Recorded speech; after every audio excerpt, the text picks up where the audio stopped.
Previously on, Previously right? on? Yeah. Hi, Beef. Nice. Welcome in. How's it going? And yeah, welcome in, everyone. So, previously on Vampires of Transylvania, episode 12, our three adventurers found themselves on a boat. Not any boat, but a skeleton boat run entirely by a skeleton crew, with the captain Okbar and his first mate and partner, Trinian, who was a merman. They had been told that they had been hired essentially to clear out a tradeway, and there had been some kind of big monster that had been attacking along the way, wrecking ships and demolishing small underwater civilizations. Soren actually had formerly kind of spotted this beast, but not really realised what it was, and it turned out to be a giant necrotic squid with a slightly translucent skin that almost gave it a kind of camouflage effect to it. So the battle was long and hard, with a couple of, unfortunately, mermen and merwomen being eaten by the monster as it regained health. Seraphon actually at one point found himself being blended in the jaws of the monster. However, his plate mail definitely gave him a good bit of protection, unlike the unarmoured mere people. They eventually bet the monster, and Balgrim decided to drag a bit of the carcass up onto the ship and to skin the top layer off it, making I would say cloak, but it's currently just a big bit of skin flapping about that's untreated and not been sewn or cut or anything like that. But he wrapped it around Soren, and Soren looked a bit harder to see. So we decided that the cloak was going to give them a plus to stealth, a +1 to stealth rolls. They then decided that rather than being dropped off directly at port, they were going to get dropped off more to the northwest of the island, so that they weren't going to potentially come into any trouble back at port, because they'd been gone for a number of days at this point and a ship was being built there. They then had a 3-day travel.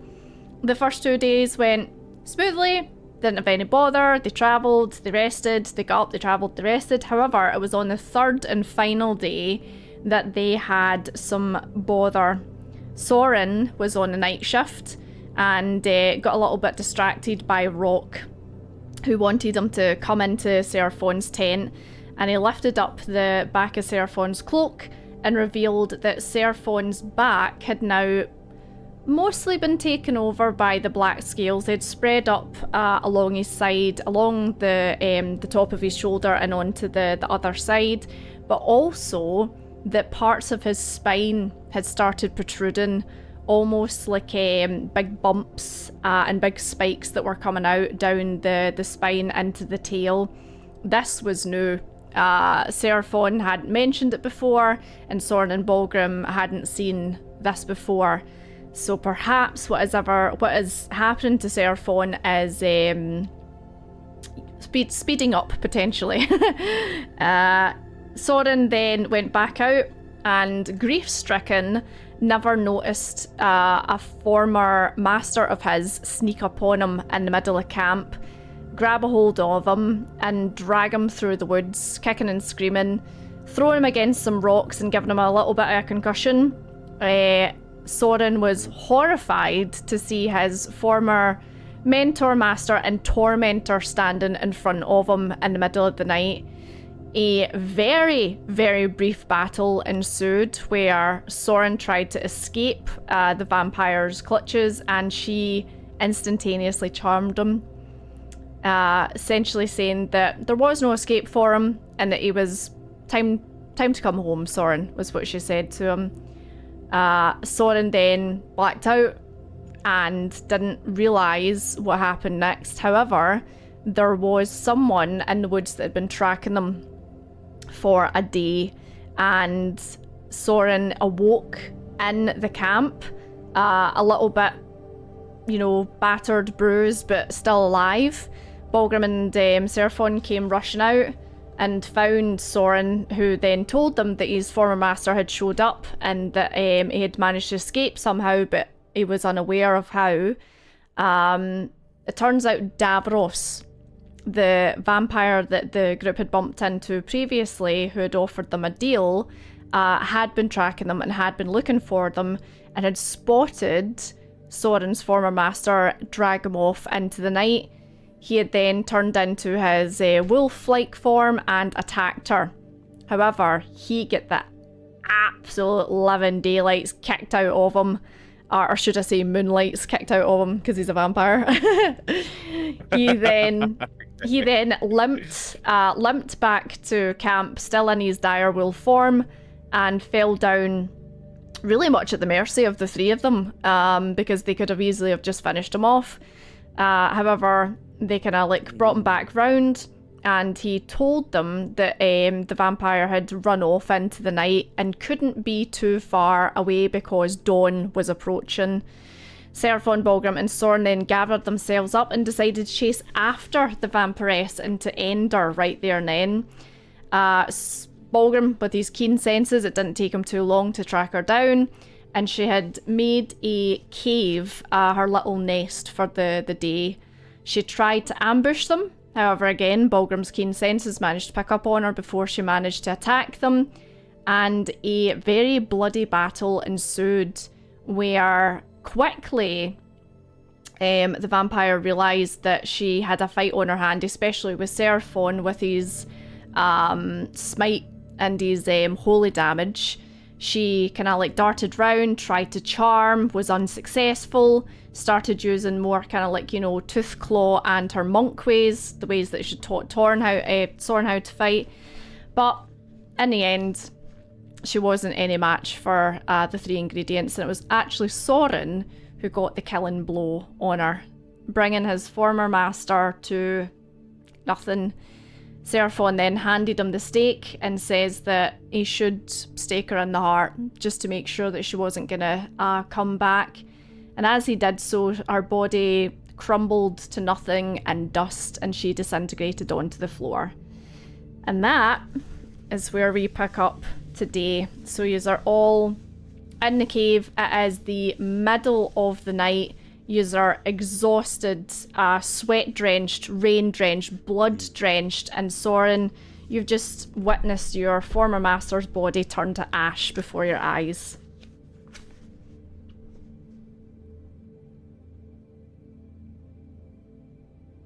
Yeah, Soren will drop down to his knees and like drop the silver stake at his side and say, "Is it over? Am I free? Am I finally free? I didn't know this would happen today." And then he'll just start breaking down into tears.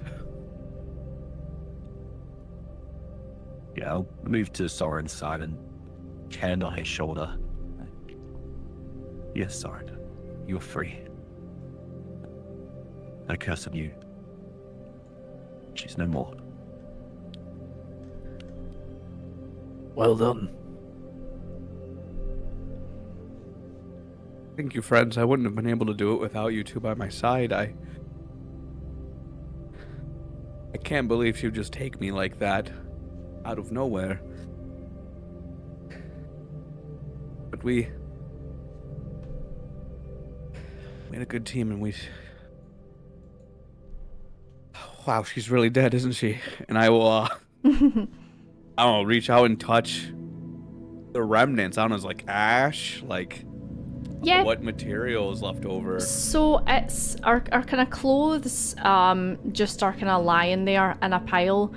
The bone isn't completely gone. However, the flesh, muscle, like all the innards, that's all just like ash lying there. So it almost looks like like someone that's been combusted from the inside out. Oh.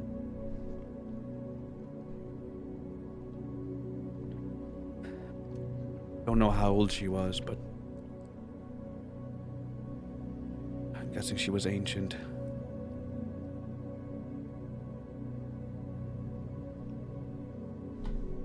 Feel a massive burden lifted off my shoulders and chest.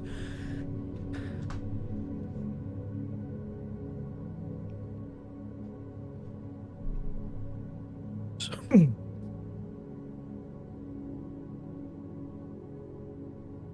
see if there's anything in the pockets or anything outside of just the clothing and the ash and bone.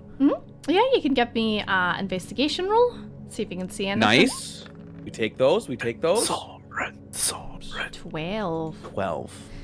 And I'm going to use my inspiration from Senor Okay. to do another one. Go for Can it. I can I give him can I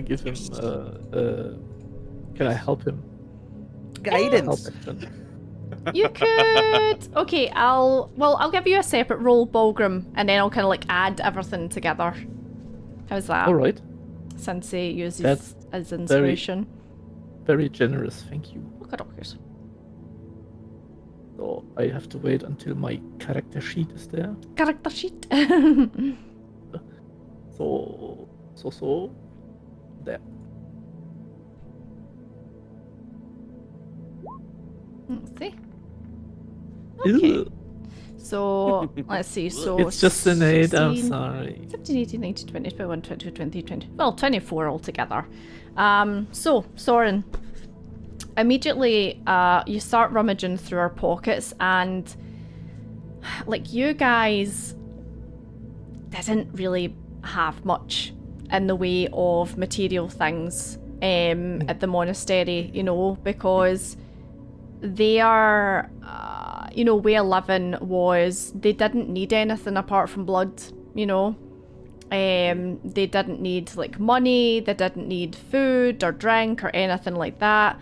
However, what you do find in our pockets is various kind of like bits of jewellery. And immediately you know that they're not hers. Oh. Uh-oh. Okay. Have we seen the jewelry before? Looking at it, it's just kind of like plain silver rings. There's one or two maybe gold rings. There's like a very plain necklace. With the investigation roll being so high, you do notice that there's like blood and dirt and stuff like that kind of like caked onto it. You would imagine that these are maybe things she's taken from people that she's ate in her travels to find you. Like she's just kind of like taken them and been like, oh, that's nice, I'll have that, you know, and just like put it in her pocket. Oh man. Yeah, Soren will feel a little guilty about that. And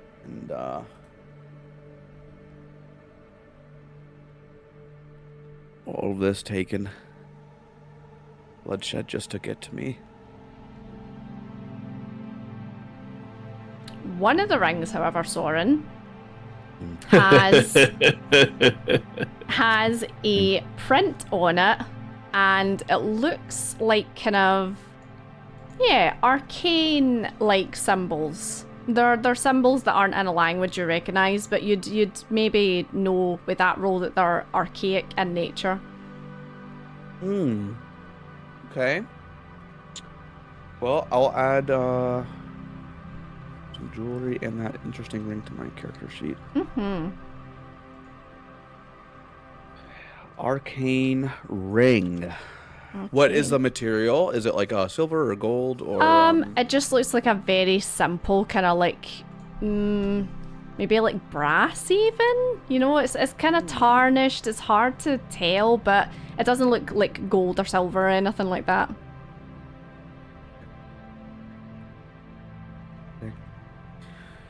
This looks to Anything be maybe the interesting? most interesting. Yeah, I'll show it to all of you. Say, I don't know. I can't. I don't have any means of evaluating this though. Might have to take it to a specialist. May I? Can I take a look? Sure. Can I roll on Arcane to Yeah. see if I can somehow find out what these symbols mean? Absolutely. Yeah, if you want to give me an arcane roll.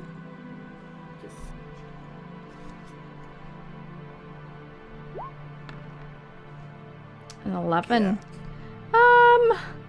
So you kind of turn it over, and again you immediately go, oh yeah, it's maybe like enchanted or something like that, but you're not familiar with what the carvings mean. But roughly you're kind of like, here and then there, kind of like pops into mind. Okay. But that you're just looking at it going here, then there, I don't know. Cannot read it completely. Maybe a good idea if you show it to a specialist. Something about here and there and stuff, but not really clear to me. I give it back to Soren. Yep. I'll pocket it. Say, well, we should probably get back to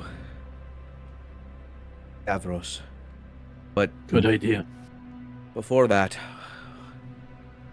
before I was kidnapped and taken, Rock was trying to show me something, Seraphon. You're back. I'm back. It's you should just try and look for yourself. Yeah.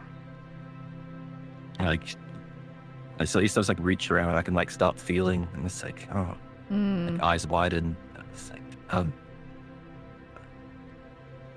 gonna get the mirror out of my bag and try to somehow that he can look at his backside. It's awkward, but yeah, you could assist him to have a good look at it. And Seraphon is unpleasant to look at, you know. They are protruding out maybe about a good couple of inches from your back, and the as you can see the black scales have spread further up. Ognos continues to consume me through my pact. It seems this isn't. They are related. They must be tied. I don't know to what end, but I hope you two can help me forge a path back to the light. It won't be easy and will take a long time. But until then, I don't know if we can slow this. Perhaps there might be somebody to speak to in our journeys. Well, maybe Maybe when we Davros get to can the assist. Or the next town. Yeah, Volgrim. Yeah, maybe when we get to the next town, they have something like an archive, or Maybe. could also be like a magic shop where we can ask the owner. Maybe. Sorry, We'll see. you had to find out like this, Seraphon. It just happened suddenly. I mean, you didn't even convulse in the night or anything. It just... Rock just took me, and Rock is very concerned, and he just appeared. I don't know, but I didn't feel like I did the tale either. It's a change I'm used to, or it's just so happening so slowly and gradually. I don't notice.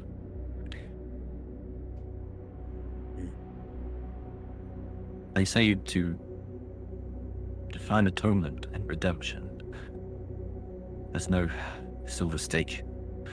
It's a path. There's services, it's atonements, many steps of grace to be earned. I will try, but I think it might take some time, and I think I will change more before I change back, if I change back. That is, of course, up to 4X, Selena.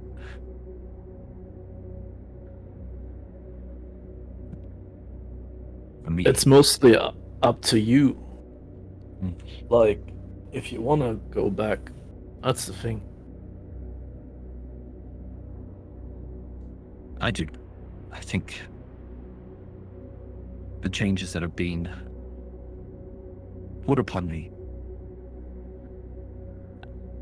I think the power isn't worth using myself and who I once was.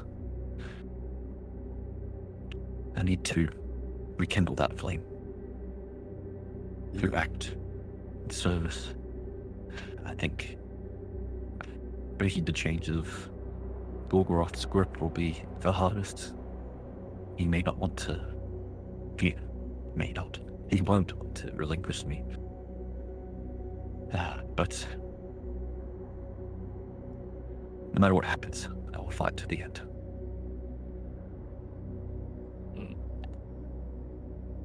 Goodbye.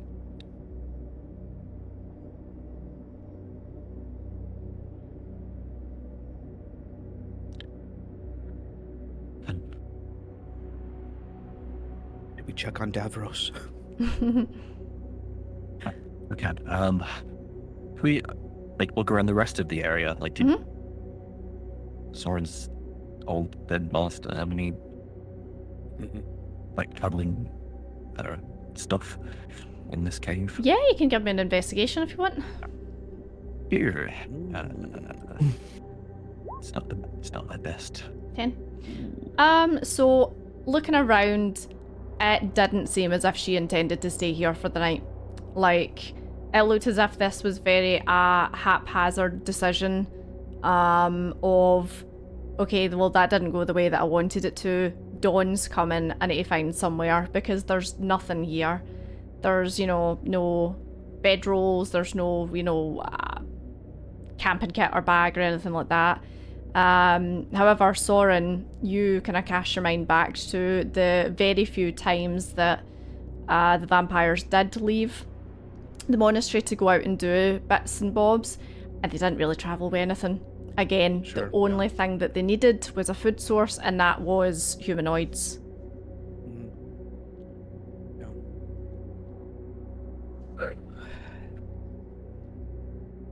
Yeah.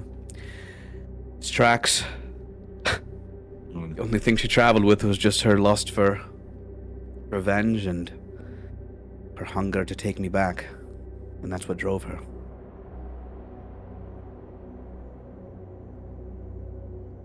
That makes sense.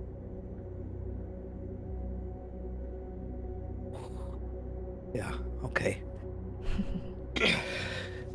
Let's check on Davros and see if he's still alive, hopefully. Yes, let's get back. Okay, so And lead Not, the way. it would be one problem less. Okay, so as you leave the cave, the rain has started to kind of pitter-patter off into almost nothing, and just off in the very, very horizon, you can see the sun start to peek through the trees. So you'd imagine this is very early morning. You get back to camp, and Rock is actually patrolling outside of the tent that Davros is in. Can I give it a little like a wee 1-2 step, Aww. He sees you three coming back, and he kind of runs over and he's like, Rock. Well done. Kind of gives you like a And not approvingly. like a salute.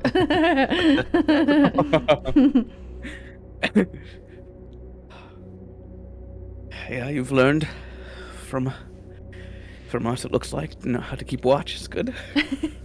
I mean, pretty much. He does as he sees, Okay.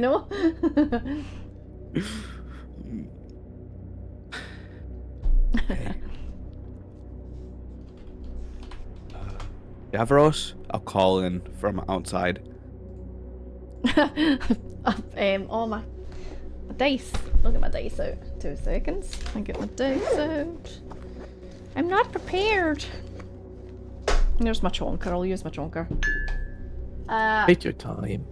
You hear a kind of coming from the tent. Damn, he's still alive. And he's like that. Unfortunately, yes. My master is dust. Are you having this conversation like outside the tent and he's inside the tent? For right now, yeah. Let's go inside. He just shouting at him from outside the tent. I'll follow Balgrim. I was looking to, yeah. So you go in, and he's kind of like propped himself up against the back of the tent. He's holding his side, which is where the kind of the biggest injury was. It looked as if she'd like taken a big like slash out of him.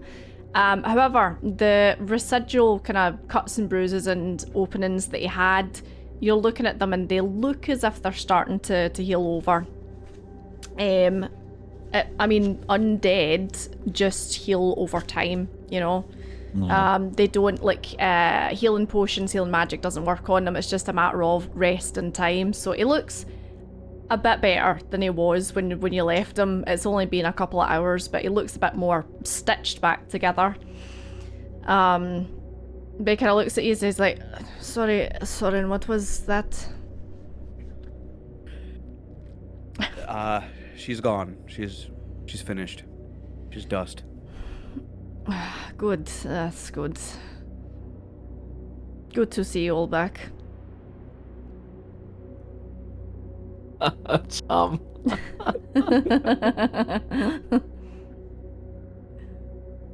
Seems like you're regenerating your injuries, Davros.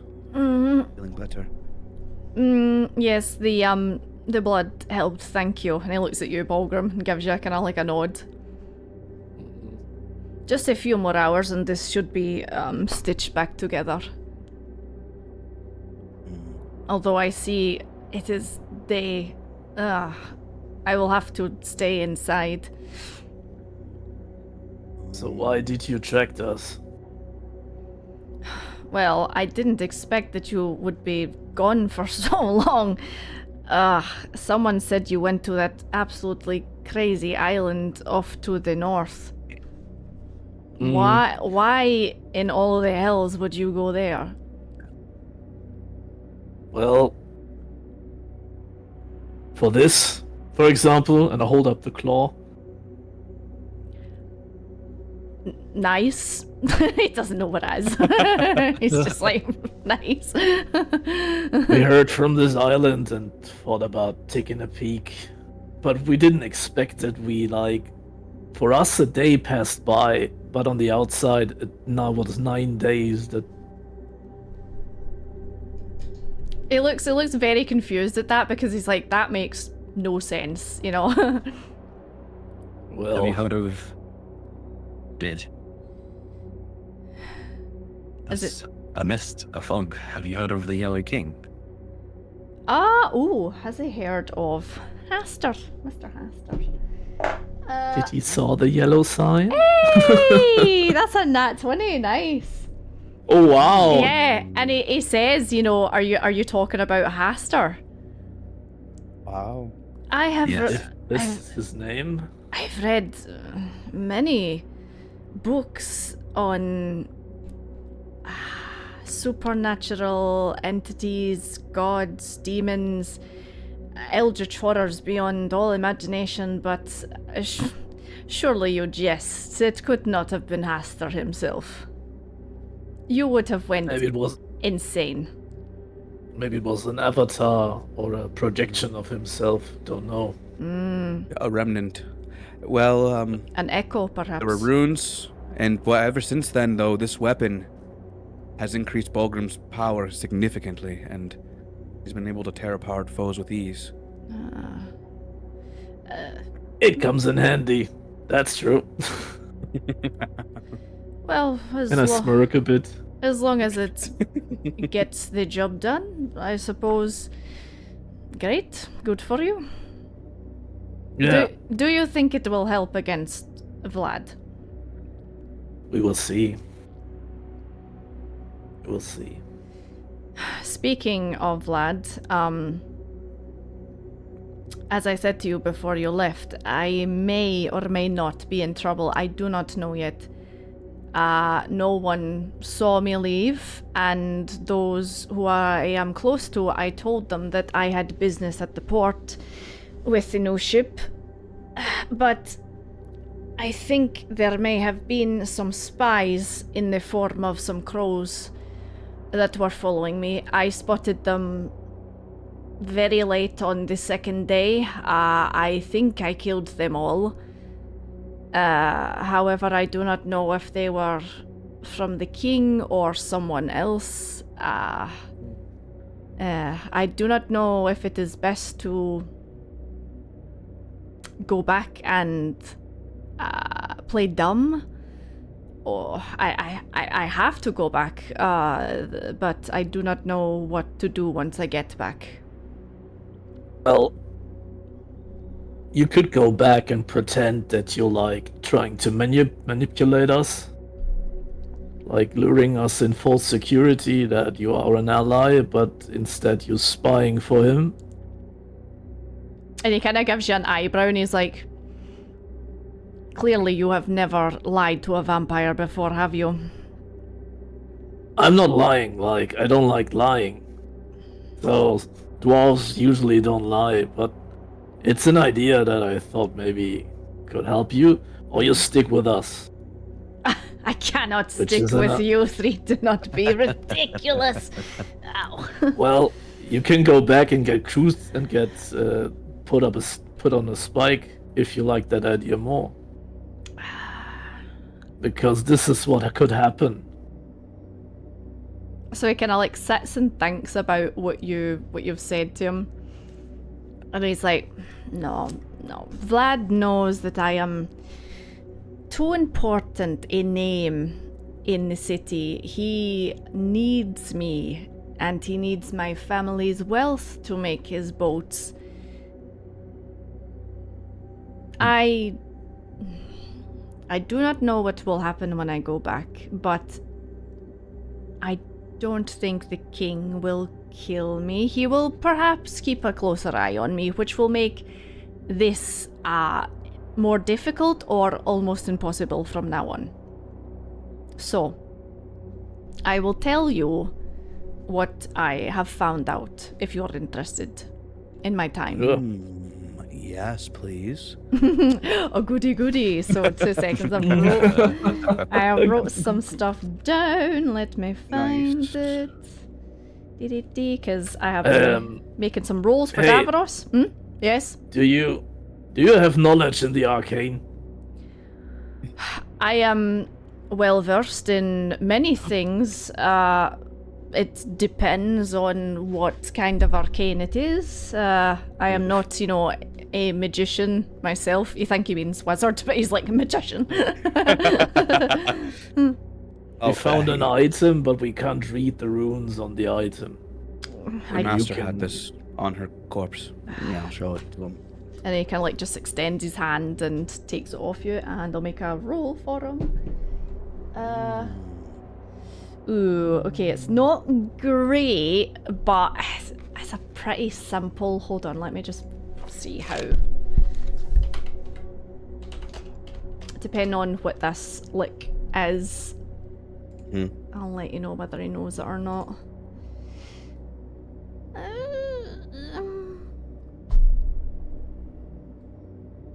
Okay, so he doesn't know exactly what the spell is, but he says something along the lines of, you can only use it on yourself and it'll make you like smoky.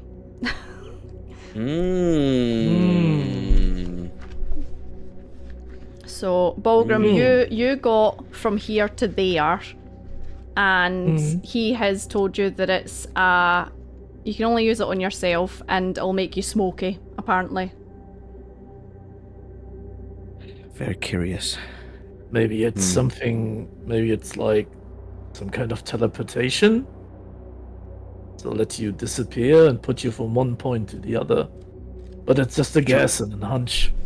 So Right, or it transfigures your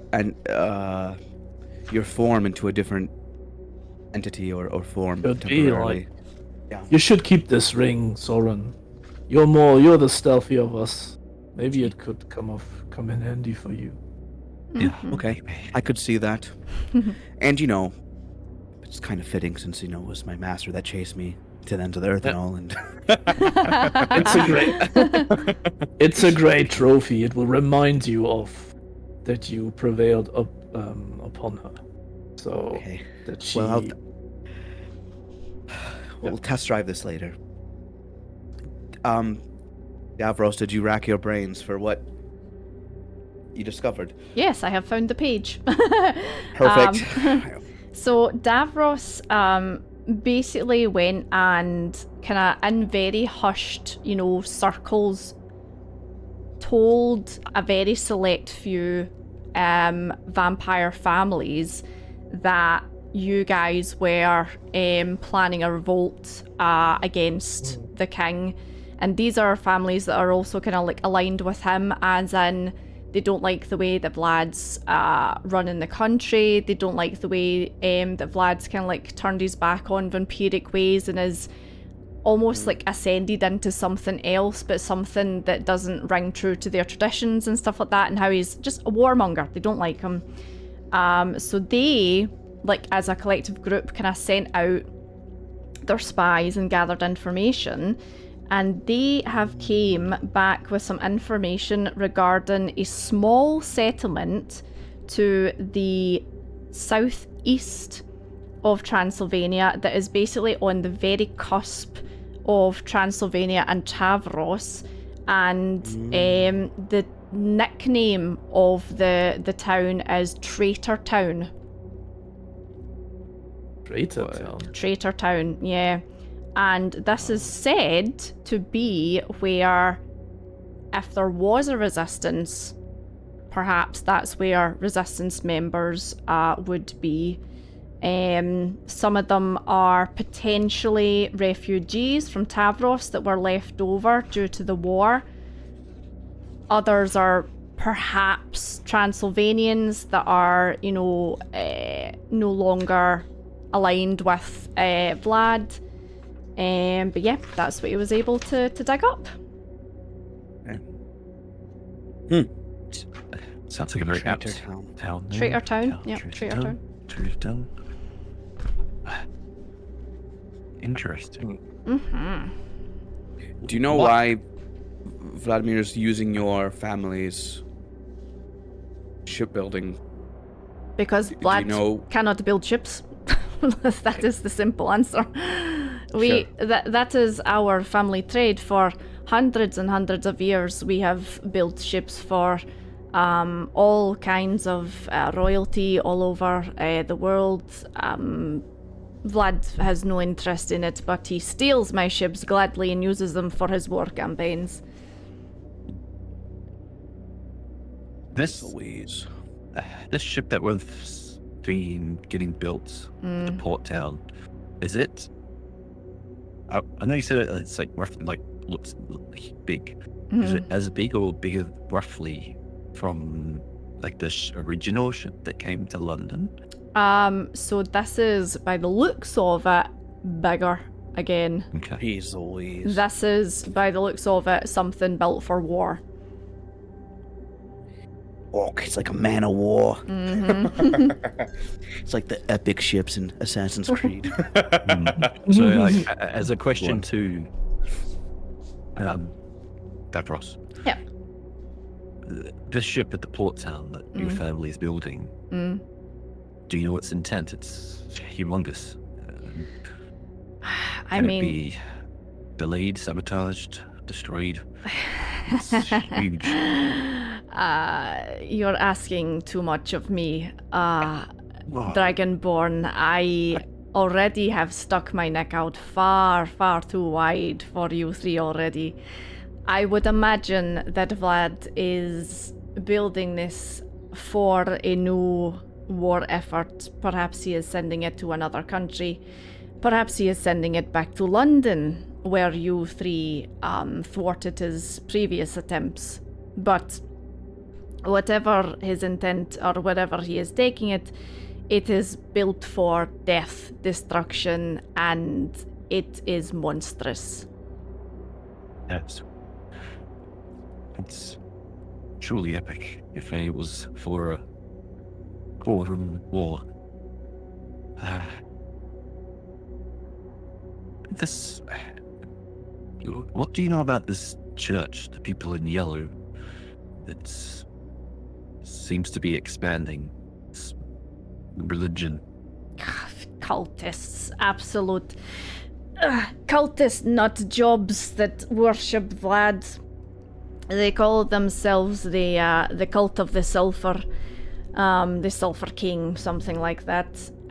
They popped up when Vlad transformed into whatever he is now, and as far as I'm concerned, they are as crazy as him, and I will be glad once they're gone. Zealots, all of them. Do they have blood protection? Do they have Vlad's protection? Well, they serve him, they spread his gospel. I'd imagine they do. Sulphur King sounds a bit like devilish, fiendish.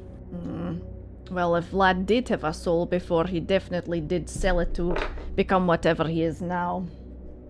He is nor vampire, man, monster. He is something completely different. Which is why he can traverse in the daylight. Yes, there are no of our kind who can.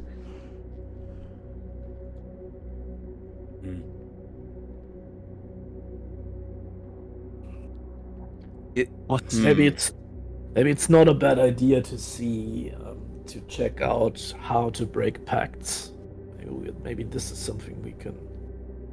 And he kind of looks at you and he's like, "Who has a pack?"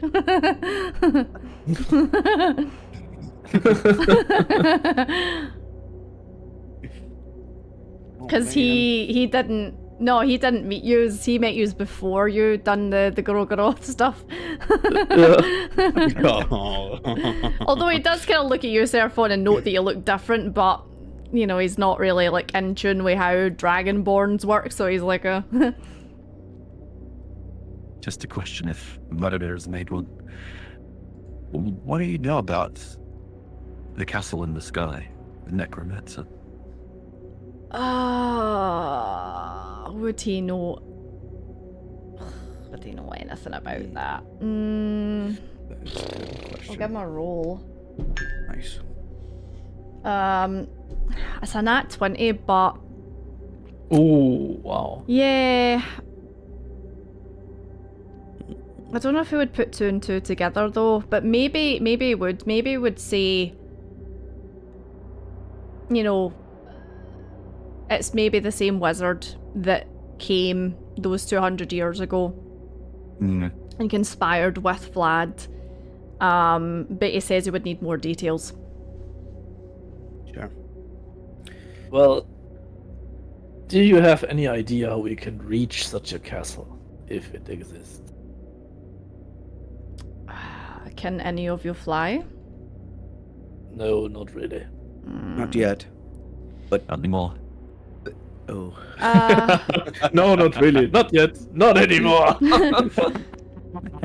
I mean, I'm sure there is a magician or a witch or someone you can find that might be able to help. I don't know. That's something that we'll investigate, but we think we're gonna find clues and answers by finding the location of the suspended castle, investigating it. We might find clues as to the relationship between this necromancer and Vlad, possibly. I think it would be best for you. This is just my idea. Seraphon and Bulgrim, feel free to chime in, but I think it would be best for you to return to Transylvania and just stay within there and lay low. I don't know if there are other associates of yours or from other families that might have industry or work outside the city that could run into us, possibly, to relay info back and forth, but other than that, we need some form of magical communication or written communication to stay in touch if you're not able to leave anymore under suspicion. I will be watched when I go back. I know this. Yeah.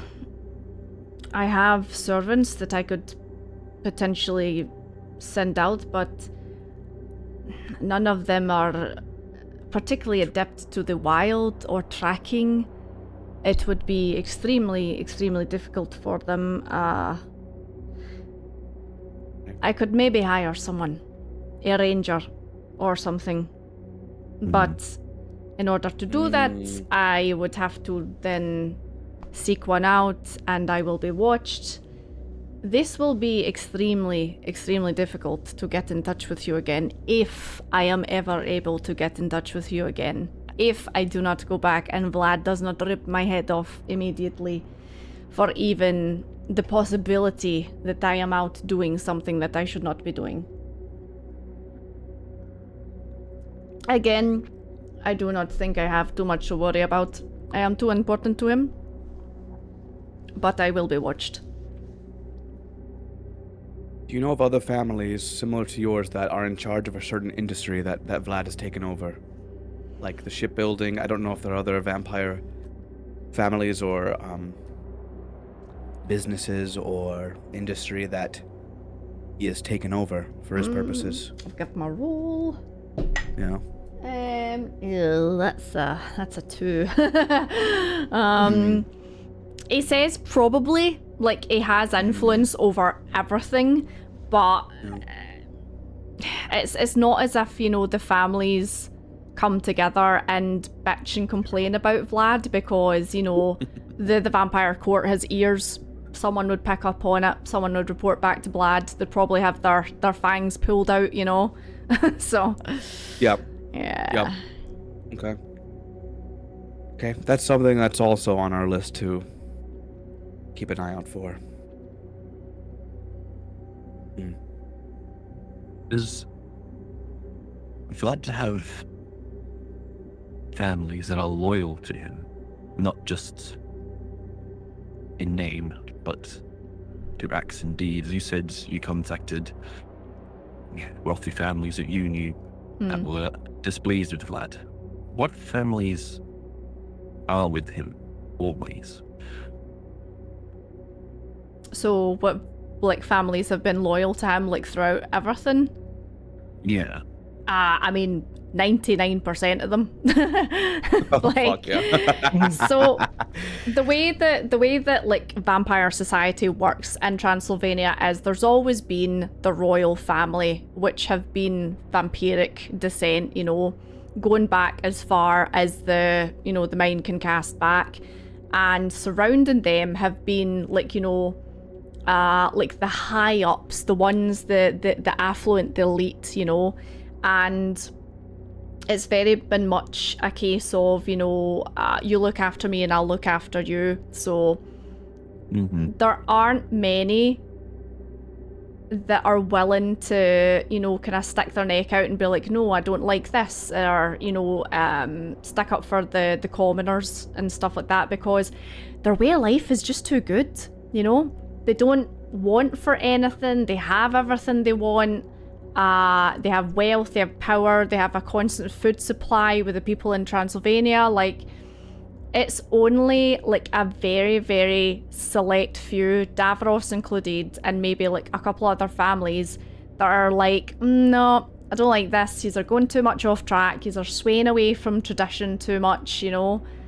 But they are like Davros and maybe 2 other families potentially that have dared even like kind of be like, oh, I don't know about this, you know.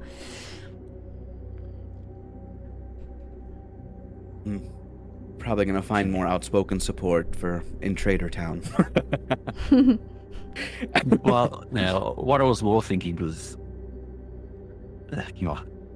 my train of thought was, if I was looking out for people against him, target those people who, like Davros, wasn't comfortable going to speak to, and kind of like sowing seeds of like discontent by like sending like letters that we would expect to be intercepted, to like undermine like Vlad's trust in those particular families. But I guess if everyone's kind of, you know, openly for him, and besides those families that Davros has mentioned, that, you know, in the background, like, you know, we don't like much. Mm. They might not much budget yet, so I'll see potentially maybe trade to town. Yeah. Yeah, just to get more sort of, they might have more ideas about people and families and that kind of stuff. Mortals in the cities and that kind of stuff. But that's fine.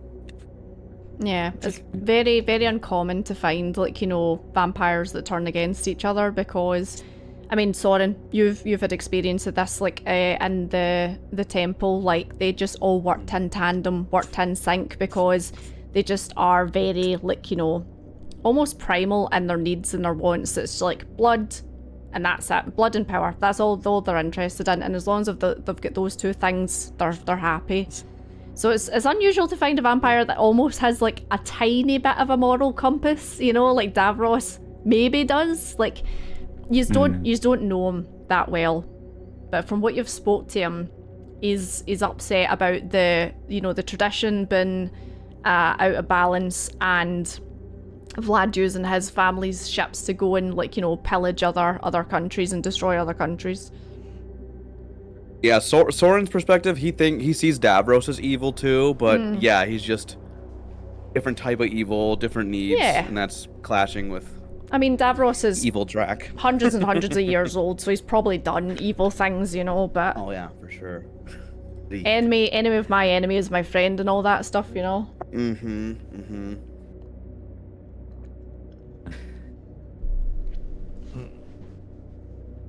Well, Davros, yeah, we were planning to going to Trader Town, or to the southeast, and checking on the Venator, and just trying to uncover clues about the castle and Tavros as well, or Tavros. Tavros, yes. Yeah. Well, I can only wish you luck. I will, as soon as it is nightfall, have to travel back. And like I said, it will be extremely, extremely difficult for me to get back in contact with you, but if I find anything else out, I will try. You could always try and sneak back into the city, now that you know the entrance to the south. I find myself at the Hot as Hell Hotel almost every weekend. The entertainment is spectacular.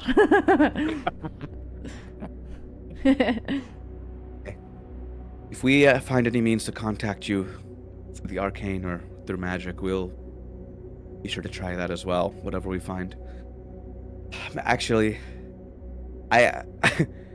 speaking of rest, I haven't even rested since last night. Nope. You have not. My key energy has been used up a lot, and I'm still bleeding out the back of my head and back.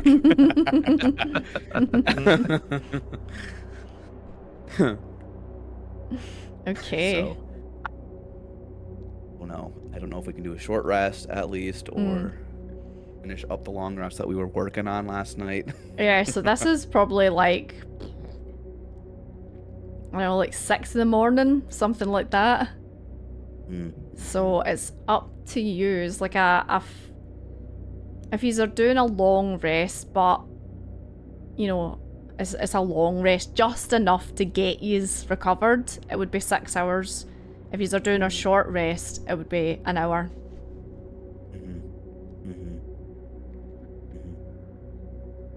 I feel like we should rest as much as we can. Let's take a proper rest before we continue. Proper rest? Yeah. Okay. Yeah. That would help with exhaustion too. Yeah, since we didn't complete, it got interrupted, right? Yeah. It would Good cancel out the possibility of yous getting points exhaustion. Okay, I'm cool with that, and camping with Davros. Camping with the vampire. Oh man. Okay. Cool. And yeah, I will put out a statement from my from my backpack and ram it into the ground next beside me where I sleep. Oh. Davros he does sees you do suspicious- that, gives you an eyebrow. Yeah, just some safe precaution. And he's like that. Don't mind the steak. It just kind of like gives you a kind of like half-hearted laugh, lies down, and then like pulls his jacket up all over his like head and stuff like that because it's starting to get bright, you know. So yeah, are yous just laying down 6 hours? Happy to have a long rest? Yeah. Yeah, I think Soren will actually try and probably for the first time in a very long time have a lot easier time falling asleep. And like that looming sense of fear and anxiety and dread, it's still there, but a very small, shrunken portion now. And it's just like, yeah, just trying to actually like get a good night's sleep without the fear of what happened last night happening again. Yeah. I want to actually head over to Soren and crouch next to him. It's like, Soren, you faced the one who broke you today. You didn't break. You stood in that shadow of your past. You didn't flinch. You bore the pain, not as wounds as you've borne them, like kind of pointing to his arms, forearms, but as weapons, your fists. And with it, you've carved your freedom. It's not weakness to feel your sorrow now. It's proof you still carry a heart and think of others and people, even after everything they tried to take from you.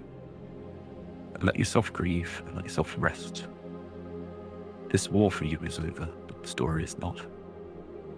You're no longer hers, you're your own now. I am proud to walk beside you. Whatever comes next for us.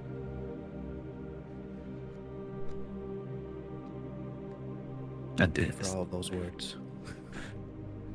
It means a lot. Turn. Yeah. Happy tear. Happy tear. And I'll roll over with a kind of a nerdy smile on my face, feeling a little giddy, but also sad. And for the first time, Soren, in a long time, you have a dreamless, nightmareless night. Well, day. Wow. But you sleep for 6 hours like you've never slept before. You've always felt uneasy. You've always felt as if, like, at any moment, someone could come and get you and take you back to the temple. You've always felt as if you've been hunted since day one of leaving. But today, for the first time, you actually feel as if you're at peace and you're at rest. Nice. So, 6 hours go by. He's all wake up. Davros is sitting up, just with his jacket off, and he's like just kind of sitting there, and just kind of like looks over you all. Afternoon. Sleep well? Undead don't sleep, by the way. Like they just like they just like, you know, rest. They don't sleep. Hello. Good morning. Good night owls. afternoon. Rock's actually like sitting beside him, and he's like, Rock's just kind of like looking up at him. And he's like, this one is talkative. Yes, Rock is. Very unique creature we've discovered that's we've taken a liking to. Yes, I used to see these, his kind, everywhere for a long time, but I haven't seen one in quite a while. It's nice to see they're still around. Interesting. This place used to be filled with more natural creatures, spirits, things like that, but now they're all gone. war and famine, hunger, plagues, and then Vlad seems to have wiped them all out. And replace it with undead abominations and experiment monstrous entities and... You say undead abominations, you see him raise an eyebrow. You get what I meant. I would say you're more civilized and can hold a conversation unlike that massive giant that sprung out of the swamp weeks ago. You saw an undead giant, oh man. It threw Seraphon at least 100 feet. Yes. Through the air. Sounds like something an undead giant would do, yes. Took us some time to find him again. Yes, that was.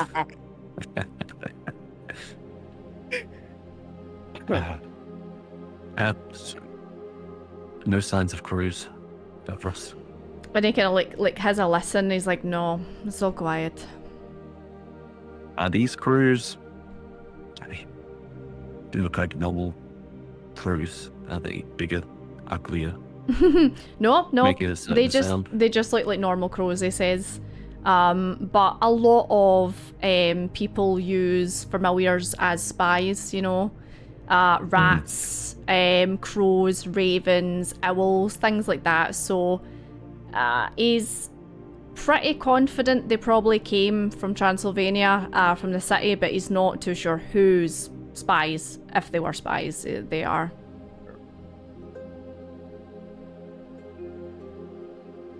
Well, we'll have to also be wary of eyes on us, including animals now.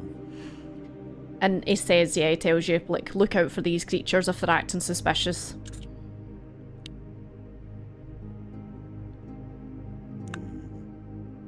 We roll.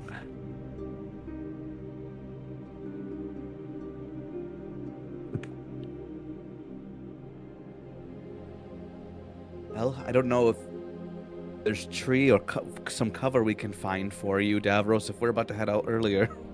Well, you have to wait for nightfall. If there was... Ramsey, thank you so much. Vampires of Butthole-Lavania. Thank you for 41 months. He basically says that it'll be pretty much like impossible for him to go outside without taking some kind of damage, you know, but he could maybe like make a quick dash for a cave or something like that. He basically asks if one of you would maybe go out and like scout out somewhere for him that he could get to. Well, there is the Balgrim found the cave where my master was at nearby. Yeah. Okay, dokes. There's just her ashen robes there. Did We you can cover guide you yourself there. with a Did you cover yourself with a sheet, a blanket? If you would not mind, I could take one of these bedrolls and wrap it around myself. Yeah.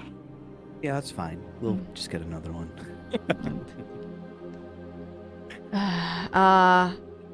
Do you need help wrapping this around you, Davros? No, I will be fine. Is there anything else you would like to say before I head back? Well, can you not turn into a smaller animal, and then we can carry you in our bags? No, I cannot. That was a good idea. Okay. This wolf form, huh? Just a massive direwolf, yeah. Yeah, direwolf. I will look at Davros. Look up him. He's like 6 I would look foot. up at him. And I will say, after our first encounter, I was terrorized by you and had attributed those same feelings that I had towards my former master and put them on you as well. And I was very wary, but you've risked yourself to help me in my party. Granted, it's for your own needs as well, but saving me from my master last night and putting your life at danger for me, that changed my perspective about you quite a bit. So, thank you, Davros, and I hope to see you again in the city.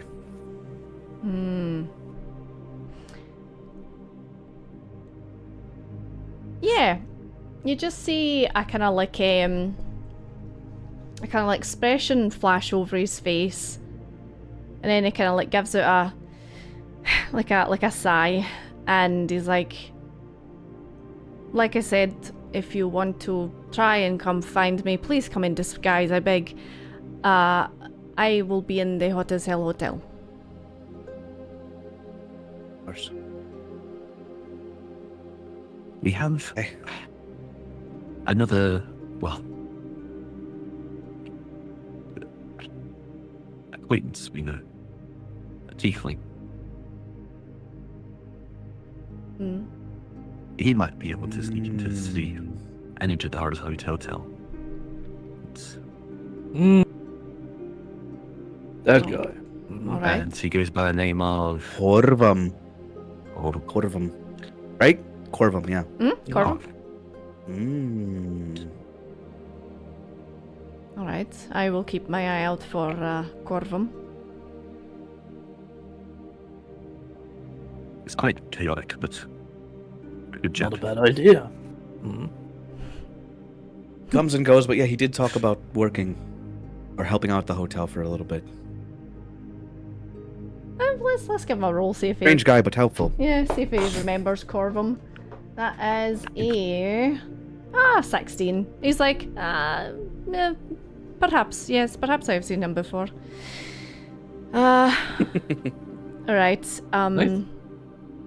well, I will be going then. And you see him, like, get the bedroll and, like, wrap it all around himself. Make sure it's, like, tucked over his head and stuff like that.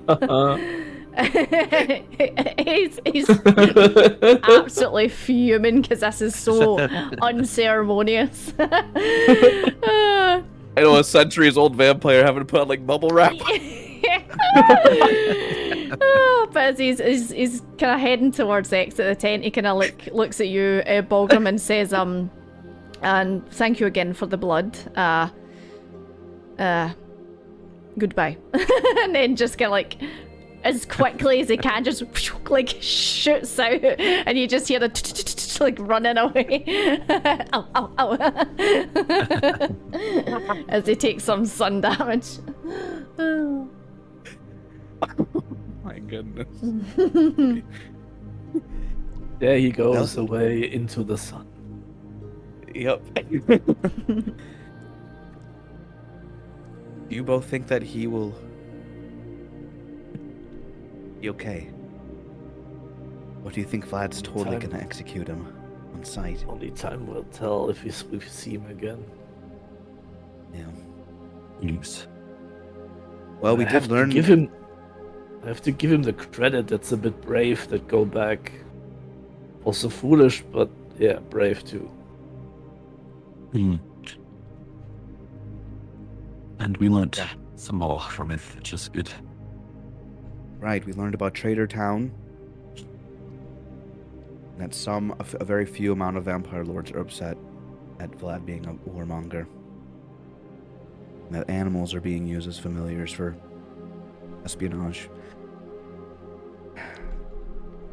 And that the church are actual cultists. Not just a church. And that they worship Vlad or the Sulphur King. Cult of Sulphur.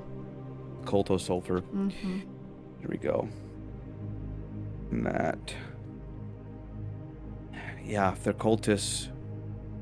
it would explain why, they're quite unnatural, undead beings with the rotting, slimy tomes that they're reading from, and the smell and the speed and the strength that they have. That could be a connection for where they're getting their power from.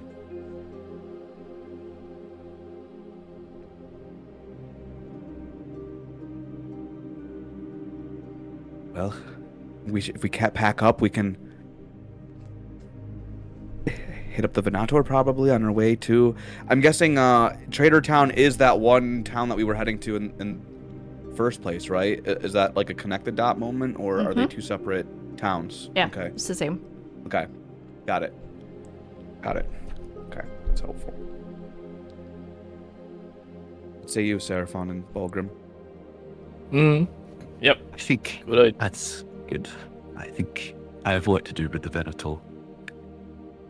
Bulgrim, can you fashion stones into bricks? If I got the tools, sure. Okay. Well, we'll see when we get there. Well, I got a hammer. The only thing I need is a chisel. Just got goosebumps. I know what you're doing. Let's go.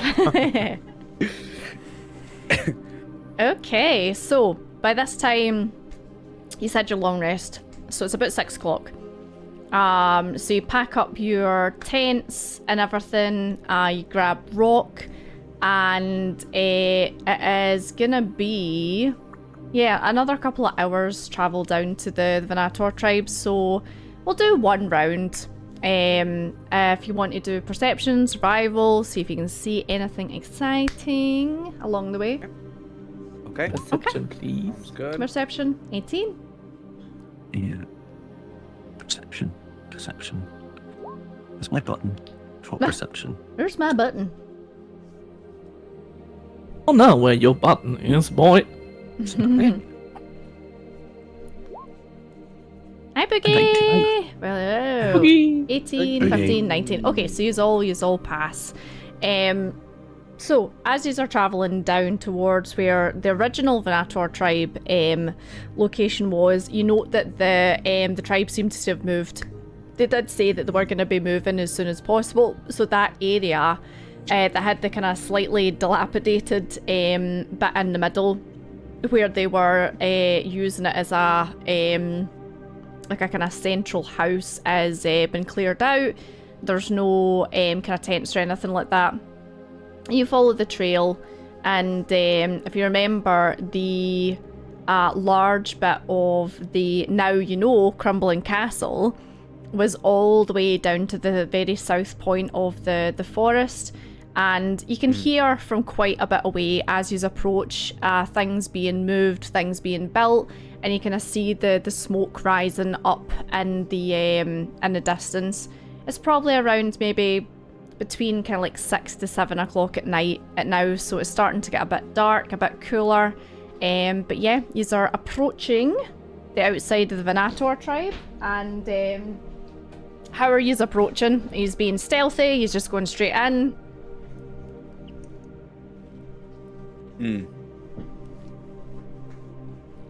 I probably hold up my hands and walk normally. Like a we come in peace gesture. Okay, so you aren't being stealthy, no. Yeah, we're allied with them, or acquaintances, so Yeah. I'd hope Okay, that okay. they would, say hi to us or something. Yep. And recognize us. Yeah, so even before you even get to the kind of like the outskirts of the camp, Bulgrim, you kind of hear it and smell it first, but there's twigs and leaves been rustled all around you. And if you remember, the last time you were coming towards the Venator tribe, you were like ambushed. And it seems as if it's the same thing again, but as soon as you... Guys, come out of the woods. We doesn't have to make this a habit. And you hear them laughing, and Zariva, the one that you were in combat with, Bulgrim, steps out, and she's like, well, if you weren't as noisy as a bear with a thorn in his backside, maybe we would not have to do this again and again. But I would still be a bear. Nice, good to see you. And she kind of comes up and gives you like a pure like a bro fist. That's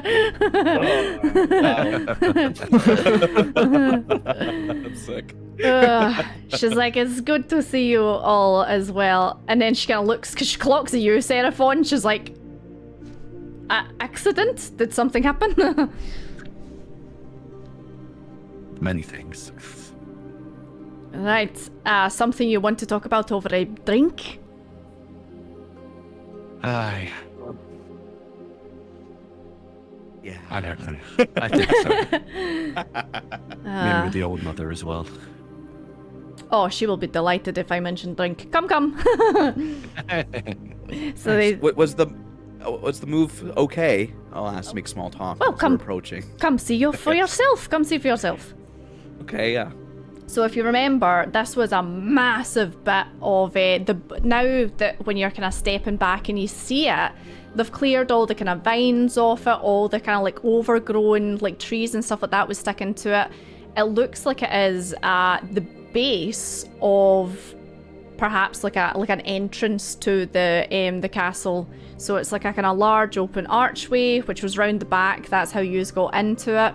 And it seems to be there's not like a kind of like a turret or anything on top of this one, but it's just like a kind of large square bit of brick that is landed here, slightly dug into the ground, but they've all kind of like they've dug round, they've cleared out, they've got their tents kind of like set up round about it.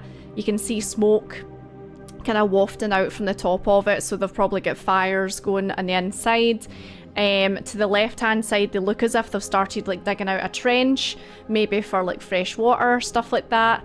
They've started building to the right hand side more kind of like outdoory kind of things, whether it be, you know, for like places you would prepare food, or hunts or kills, or, you know, to dry and hang fish, stuff like that. So it seems as if, I mean, yous were gone 9 days, but also you've been traveling like a lot, so it's been a couple of weeks since you've been here.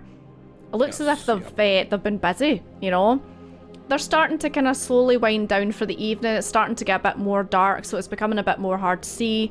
They're lighting torches and trying their best to kind of do the little bit of work they can before it's completely dark. But as you come in, a couple of them recognise you. They come up to you and say, you know, hello, how's it going? Like, thank you so much for clearing this place out. It's great. Wait till the All-Mother sees you, blah, blah, blah, blah. So they seem pretty happy. And she asks you, like, are you wanting to go straight in to see All-Mother? Like, she's in the main building. What are you wanting to do?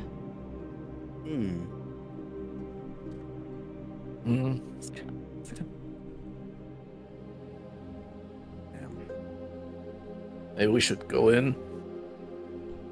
Might as well. Yeah, I feel like it'd be rude not to just say hi to everybody first. Yeah, I think it's a wise idea. Yeah. Cool. So yeah.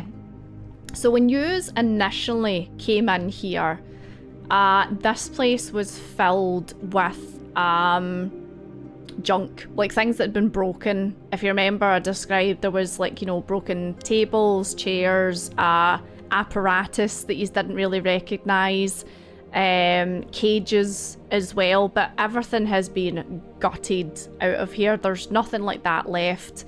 Instead, what's in now is things like on the floor there's like boar rugs, bearskin rugs, ram kind of rugs, furs that you can walk on.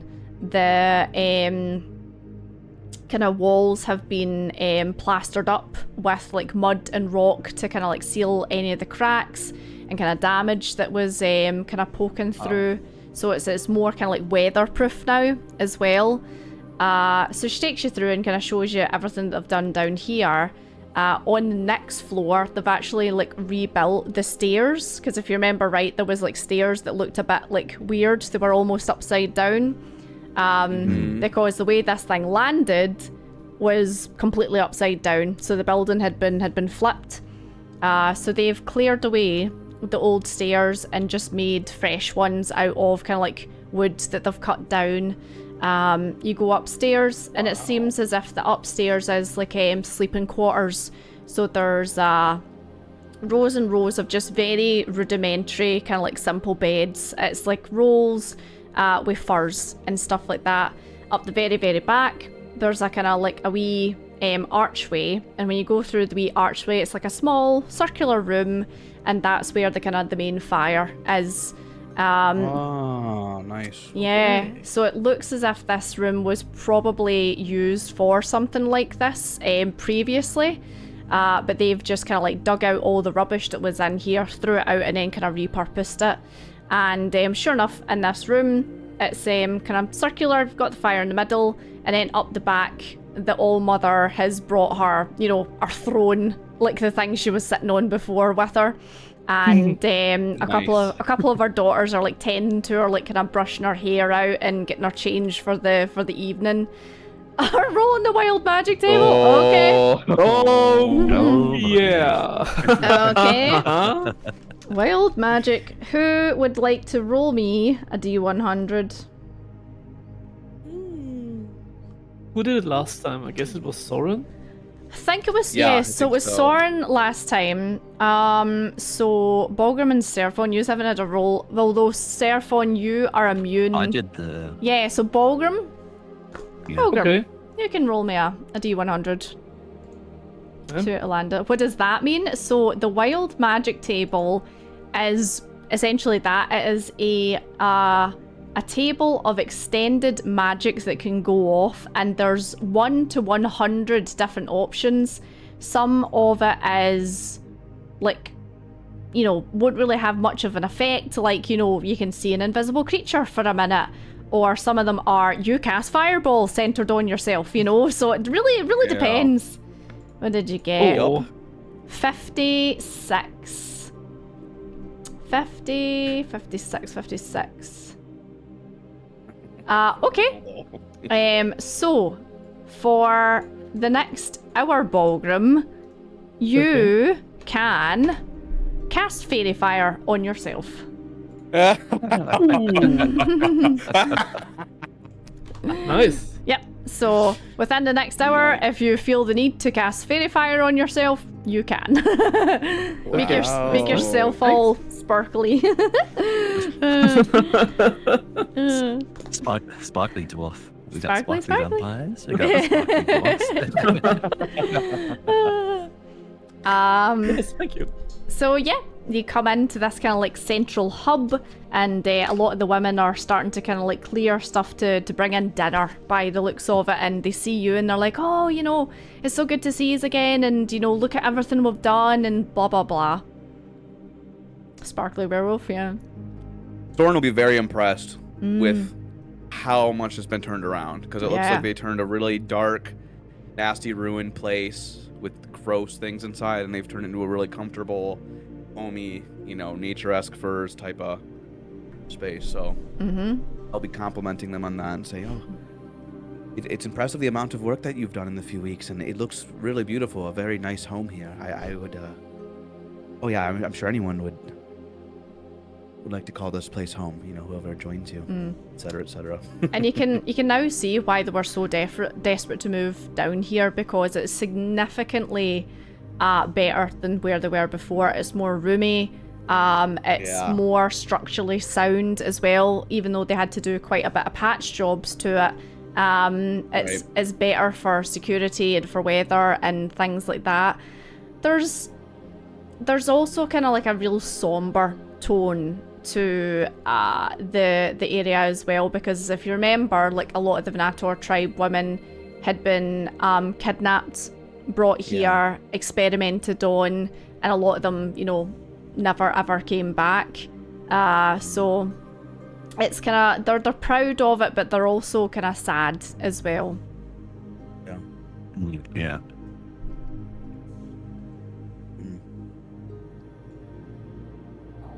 Yeah, because the one, because there was the one lady that we saved. I cannot remember her name. That's gonna be back in the notes, way Yeah. back. I'm just looking back as well, see if I can see anything.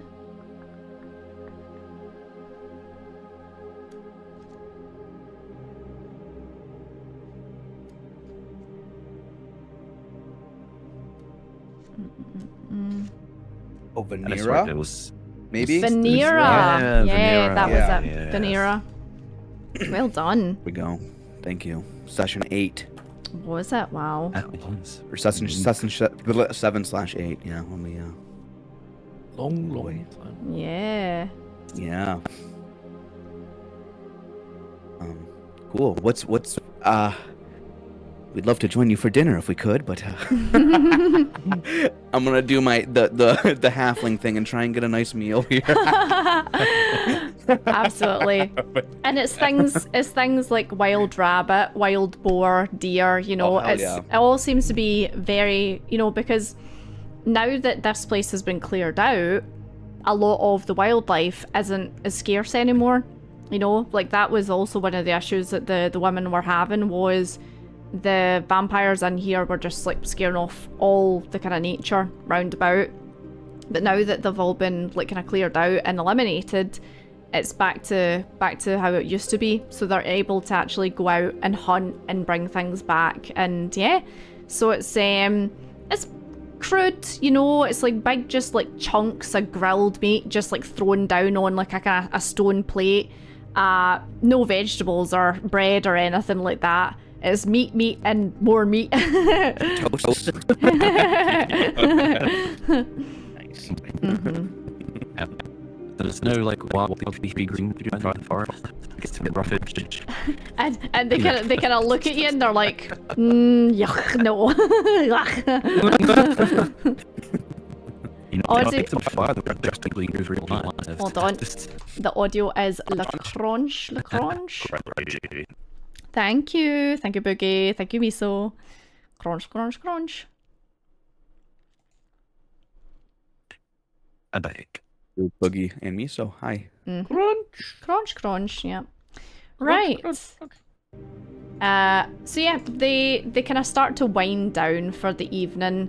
Everyone comes up and all kind of like settles in this one big long area, which is the kind of sleeping quarters, and then the kind of wee circular room off to the side with the fire.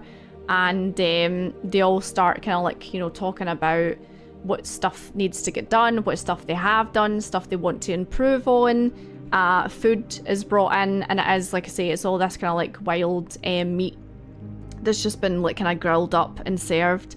And then comes the booze. The booze is poured out and passed round, and it's definitely homemade, kind of like cider and stuff like that. Maybe like berry wine, you know, kind of very sweet, very, very tart, very bitter wine, but this was pretty good. Dang. Forgot about that.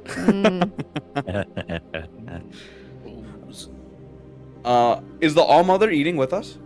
Yeah, she's there. So user brought into the wee kind of like circular room, and you see Vanera there. You see Zariva, the one that Balgrim fought, and the All-Mother is there as well, and she's having a bit of a hard time chewing through the venison because, you know, she hardly got any teeth left, but she's trying her best.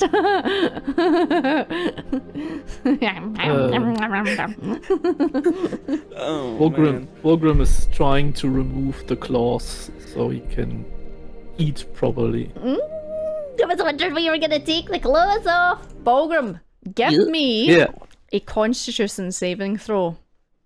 Uh-oh. As a pain rips up your arm as you try and take these claws off.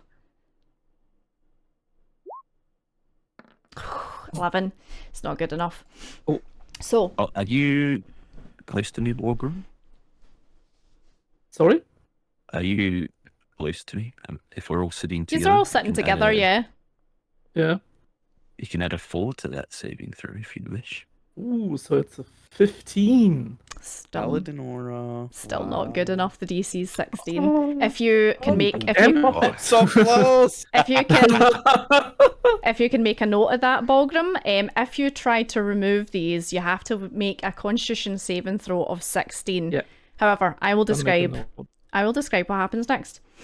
So you go to take these claws off, and at first you're like, oh man, they're stuck in there because, you know, I've been sweating today, my hands are a bit swollen up. But the more you tug, the more you're like, no, something's not right here. So you put your hand underneath the fabric and try and pull, And as you do that, this pain just shoots up your arm, and it is like your veins are on fire as you look down, and all this kind of like blacky green stuff kind of like starts spreading up your arm, and you take... What? I need more. Oh. There we go. Oh, yes. Holy So you jeez. take 27 points of necrotic damage. Why? And All right. I also need you, Bogrum, to make a wisdom saving throw. Uh-oh. This is mine. What? This is going to be interesting. As the Okay, beast... first thing, Yeah. what happens, like, if I feel the pain and this thing is changing, I'm jumping from sitting position or something, and like, the hell? And I look like with sweat pouring down my face. Mm-hmm. Let's see. Oh my gosh. Oops, I didn't made it. You immediately go into frenzy as the beast comes out in full force. And I need you all to roll for initiative, please. Oh no. Ta-da! And I will move you over to... do you know what we'll use? We'll use this one. This one seems... Oh shit, what have I done? No way. It's a throwdown at the dinner table. Yeah, That's if you just want to roll for initiative, let me know if you hear. Oh no. Let me know if you hear the Okay. music. I hear. You hear? You hear? Wow. I do hear, yes. I can't hear. If you can hear We don't need any enemies. We can kill ourselves. Okay, I was wondering when this is gonna happen. So Shit. claws. Let's see. Okay, so DC 16 failed, and then con saving throw, which is also a 16, failed. Okie-dokies. Right, initiative. So Balgrim, can you roll for initiative, please? Yes. We're just writing down the thing with the claws. No worries. Oof. I got a 7. A 7. at least Well, that's maybe not a good so. thing. That's maybe a good thing. So let's see, initiative. And let's see, active. Let's see. So first will be Seraphon. Second. Soren first. Oh, Soren. Sorry. Yeah, Oh, I you're got 19. Yeah. So sorry. That's okay. Soren, Seraphon, and then third will be Bulgrim. And then after she sees you as fighting, probably Zariva would pop in. So I'll put Zariva at the end there after Bulgrim. Right, Bulgrim, put your token on the board, please, and we'll start. We will start. Coming. Let me get a wee token for Zariva. This is... Mm-hmm. Yeah, this has not happened, you guys. I've been as a player a little bit jealous of this weapon because he's been tearing stuff up with it, but this is Yeah. very bad curse on it. Yeah. Yeah. This is very bad, you guys. I mean, he just stuck it on. He didn't get it appraised or see if it was cursed or anything. Just Yeah. No, banged. we were in the middle of combat and get tearing to shreds, and Bolgrim was like, "Okay, Yeah, time to test this out. take it." It's a strong weapon, but it comes with consequences if you're not careful. Okay, so first up, Soren. You see Balgrim's eyes just go bloodshot, and all this blood just starts pouring out of his eyes, out of his nose, out of his ears, as he just immediately starts shredding his own flesh with this claw, pulling tears and chunks of skin and hair off as he transforms into his hybrid form and jumps up and looks as if he's about to go for someone. Oh no. Yes. See, I've seen that before, and I will approach him. Soren gets like a flashback to when Balgrim said to him, like, just kill me, like, just take me out. Yeah. And Soren's like, I won't do that, old friend, but this might hurt a little. And I will actually attempt Stunning Strike. Ooh! Ooh, okay. So when I actually hit Mhm. someone with a melee weapon, so I will pull out the silver stake, but I'm just going to not pierce him with, I don't know, for flavor, just like non-lethally attack him with it. Okay, non-lethal. Go. Yeah, non-lethal strike with the stake to see if this hits. Oh, fuck. Oh! Balgrim, what's your AC? When you're in your hybrid form? My AC in is wait, 15, 16. 16. Perfect. So, yep, 20 hits. 20 hits. So max damage and then plus Uh-huh. 8 plus 5 is 13. Is max damage plus an extra D8. Is that right? Yep. Okay. 13 plus 3, so 16 damage from the first strike. Nice. And then your Nice. stunning strike is a saving throw of some sort, isn't it? So yes, so I spend a key point after I hit, and then the target must succeed on a Constitution saving throw. Mm-hmm. So and the spell save DC is actually quite low. It's a 13 only right now. Okay, Oh, okay. They have to make a con save throw of 13. Yeah. my Okay. wisdom needs to be a Con little saving higher. throw. Yeah.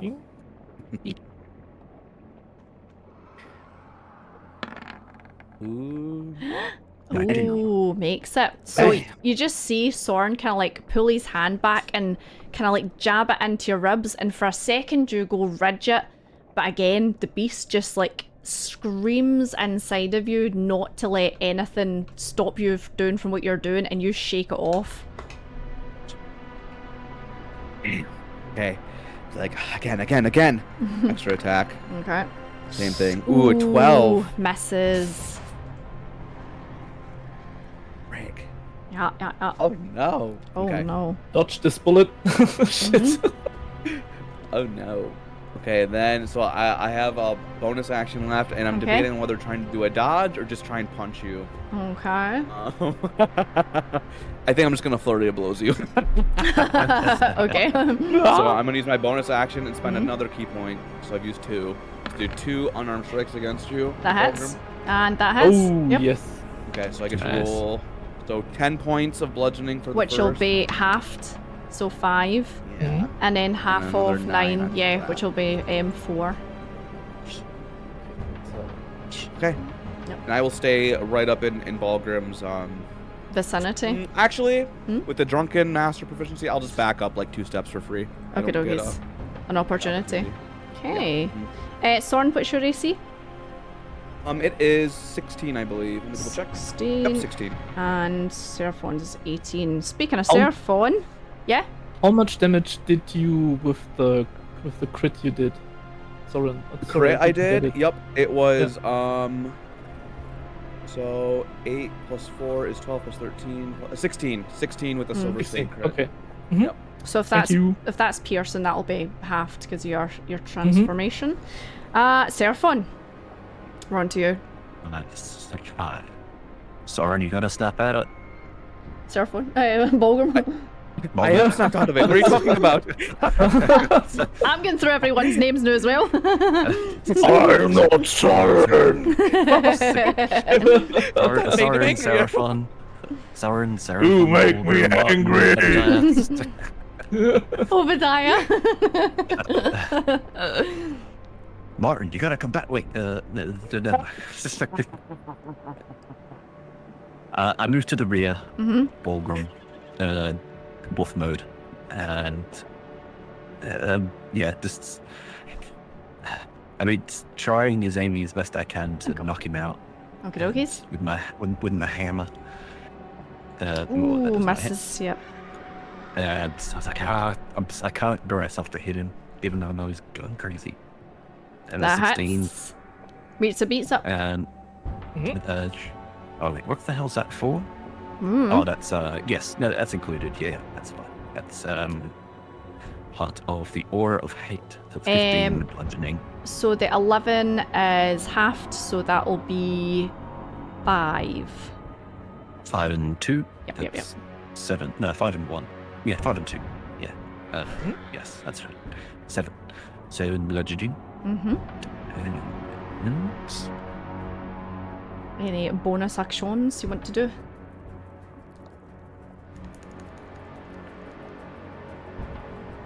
No, that'll be it. Yeah, that's it. Okay. I'm gonna take it. Let's see what Bulgrim's gonna do. Cool. Who's it gonna go for? So Bulgrim, on the end of your turn, you can attempt to make another con saving throw, DC 16, but before you make that, you have to attack the closest person next to you, which will be Seraphon. Yep. Then I try Who's the to closest? attack him. I He's the attack with closest. the claw. Yep. You just swing round and see Bulgrim just like bleeding from everywhere as he just... That was almost a nat 20. Yeah, as he Oh my just goes God. wild and 21. unleashes this on you. Yep. Attack. So 10 slashing and 5 necrotic damage for the first attack. Yeah. And then second.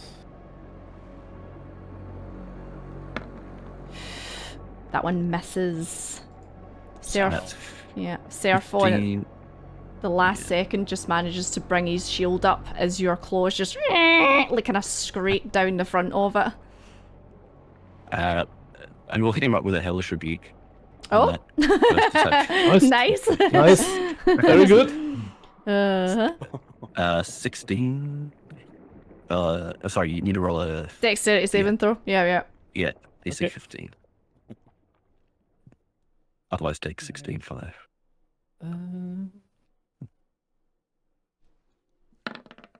Woo. Damn. So you take half the Okay. fire damage. So what's that then? So 5, 8 fire damage. Yup. He's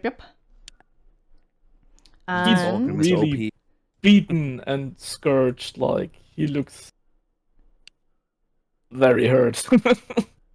cool. So you have a bonus action. If you want to do any bonus actions. Me? Mm-hmm. Yep, you've attacked twice. So you've got a bonus action. Hmm.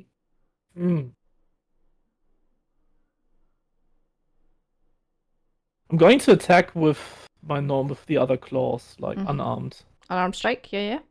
It's a bonus Like your action. hybrid form. Ooh. Hey. Ooh. Ooh-wee. That Oh, misses. 13. Nope. Too much rage, too much frenzy, too much blood pumping through you. You just kind of like start to go a bit wibbly wobbly. However, you can make another Constitution saving throw. Yep. DC 16. Yes. And you can add the +4 on top. You pass. Yep. Wow. Made it. Okay. So, Bulgrim, what happens as you snap out of it? You come to your senses and realise that you've been attacking your friends, and the whole place is in an uproar. All the women have threw themselves in front of the All-Mother.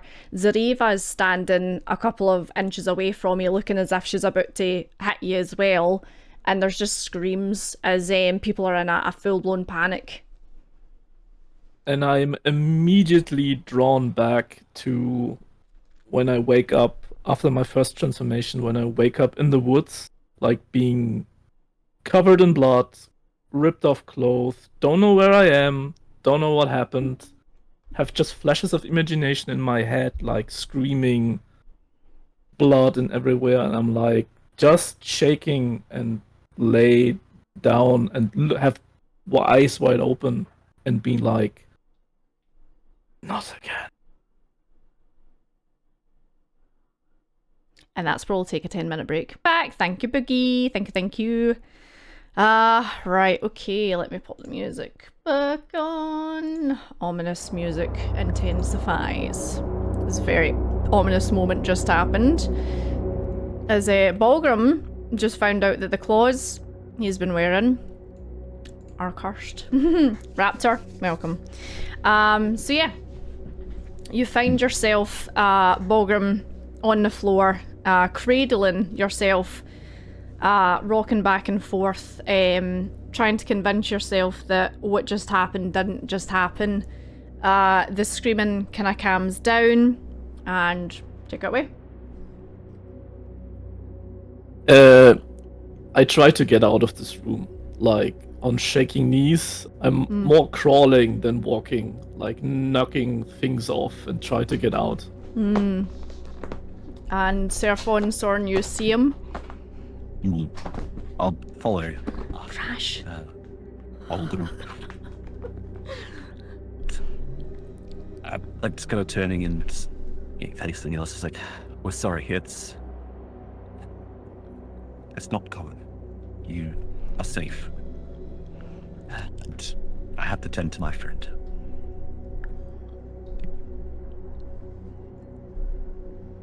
Oh, Sorn, you're muted. Kitty. Yeah, he's destroying my chair. Yeah, I can't hear you, Sky.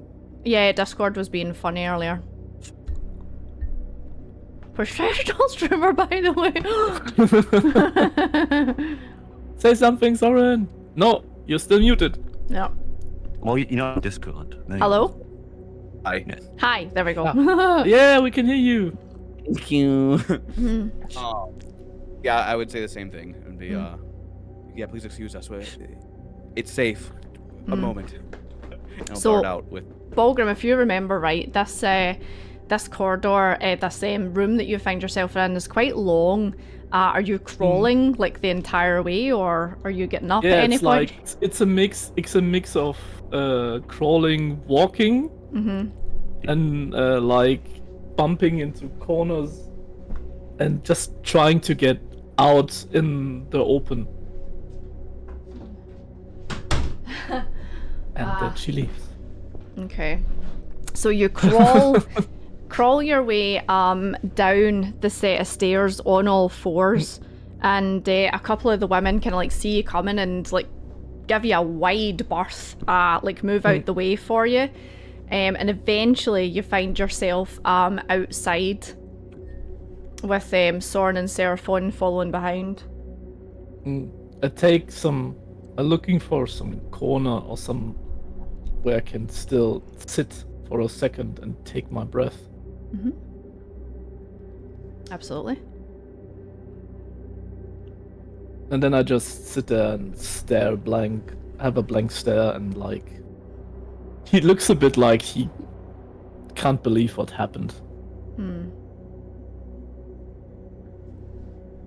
It's good to have you back. Let me tend to your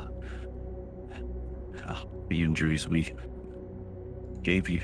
Sorry, but Did I hurt any one of you? no, not briefly. No, we did it hitless this time. Oh, actually, Seraphon took a hit. I went hitless though. Just a scratch. Don't worry. It's Yeah, the women are safe. I'll get you back for. Why don't you take at least? Took a lot. Like Yeah, 40 he's to like- 50 damage. He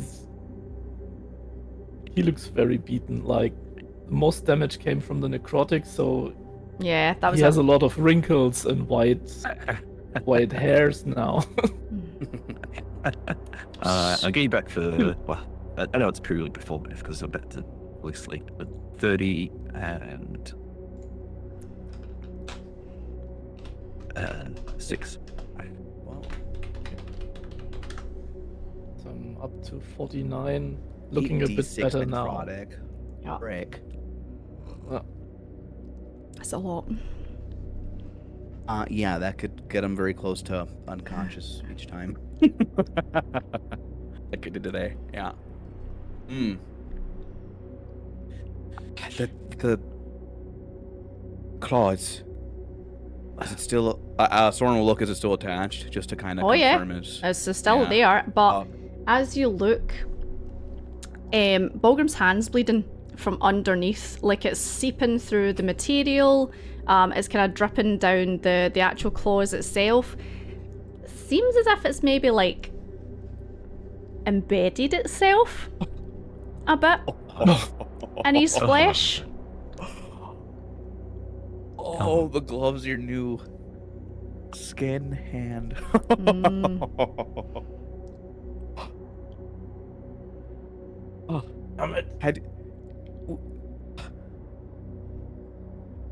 this truly the This- first time we tried taking it off? It never even occurred. Looking at my claw hand, Mm. and I'm like trying like to find something where my hand begins and the claw ends, but It's quite unnerving looking. Like, I don't know if yous have ever seen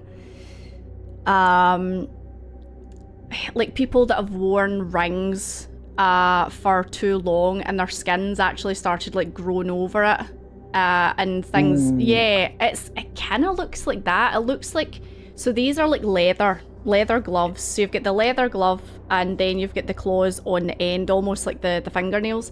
The leather's like starting to like stitcher into your own skin. And just those weird black greeny veins are kind of like poking out from underneath it and are traveling up your arm.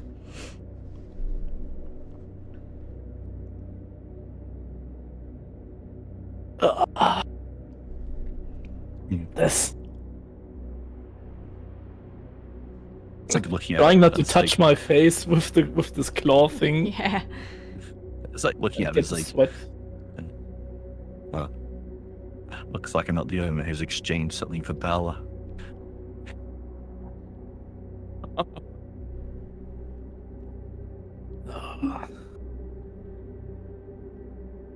We couldn't have known Bulgrim, but this is also a serious curse. I'm looking at Seraphon and like, seems like you're not the only one who needs to break a curse or something. Well, at least we could cut off your hand. That's an easy fix. That's an idea. And I looking for my knife. Oh,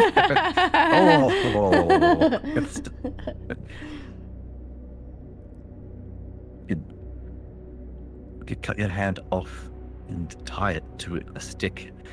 You'd have a flail. Well, at least I wouldn't have this thing merging with my hand.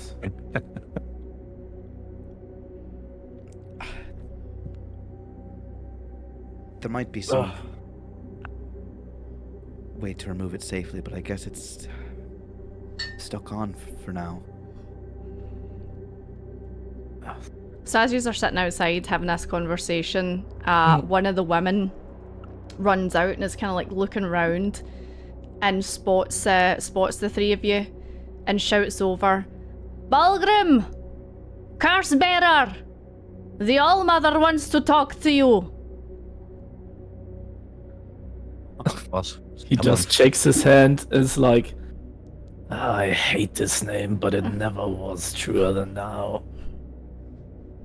I like stand up with a arm under Ballroom's like armpit. It's like, up we get. Thanks. I think I'm fine now. I'm trying to walk but my knees like shaking. I'm looking like an old man who's trying to walk first time without his stick. So you're This going. looks really weird. He's going back in. Yeah. Okay. So you go in, and the women are noticeably more on edge as you cross over the threshold. A couple of them have their like hands on their weapons, not drawn, but you know, as if they would spring into action given the chance. I hold up the other hand, like the not claw hand, and like, it's fine now. I have myself under control. I'm sorry. They just give you a weary look. But you go back upstairs, and the All-Mother's kind of like sat back down. She's like, Stop fussing, it's fine, stop. Where is he? Is he here yet? I'm here. You're a fool. Sit down. Give me that damned hand of yours. Oh yeah, it was her husband, wasn't it?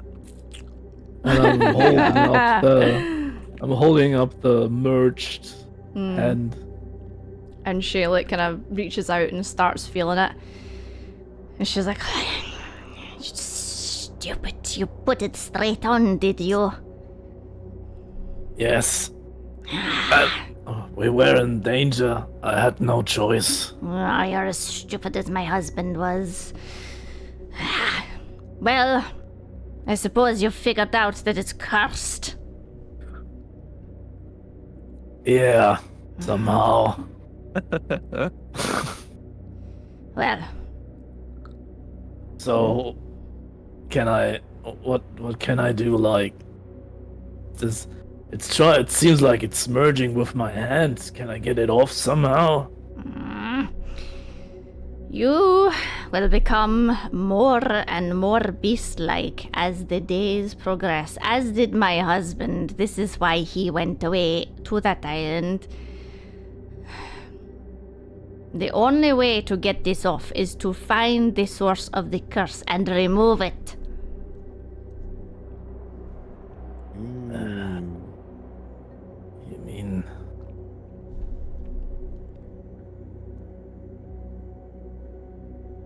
I'm sorry, I didn't want to be like pricky, but you have to be more specific. Currently, now I'm carrying 2 curses with me.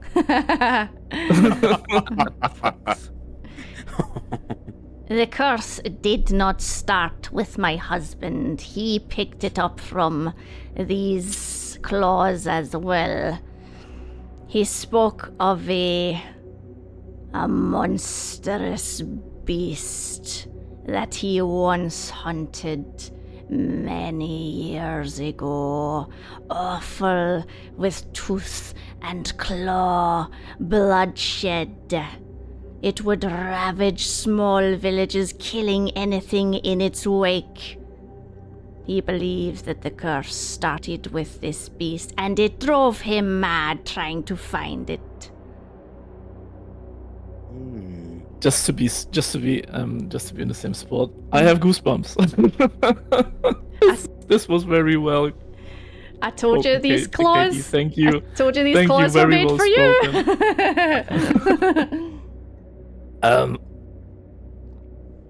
Was it a big grey wolf-shaped creature?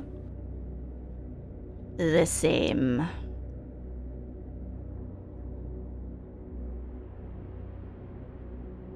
And he looks like 15 years older. Like he sank his shoulder and looks a bit like the weight of the world has dropped upon him. And be like,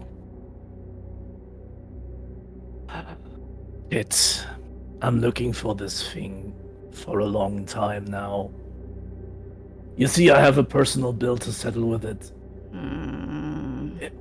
I didn't find it. It's like it's vanished. There are beasts in this world that are not made of flesh and bone, but nothing but pure hatred and evil. This one has a name. It is Marrock. Malrock. Yeah, I'll spell that. Malrock. Yeah, wow. It is an ancient evil, and it has no purpose but to spread hate and fear and to shred anything in its path.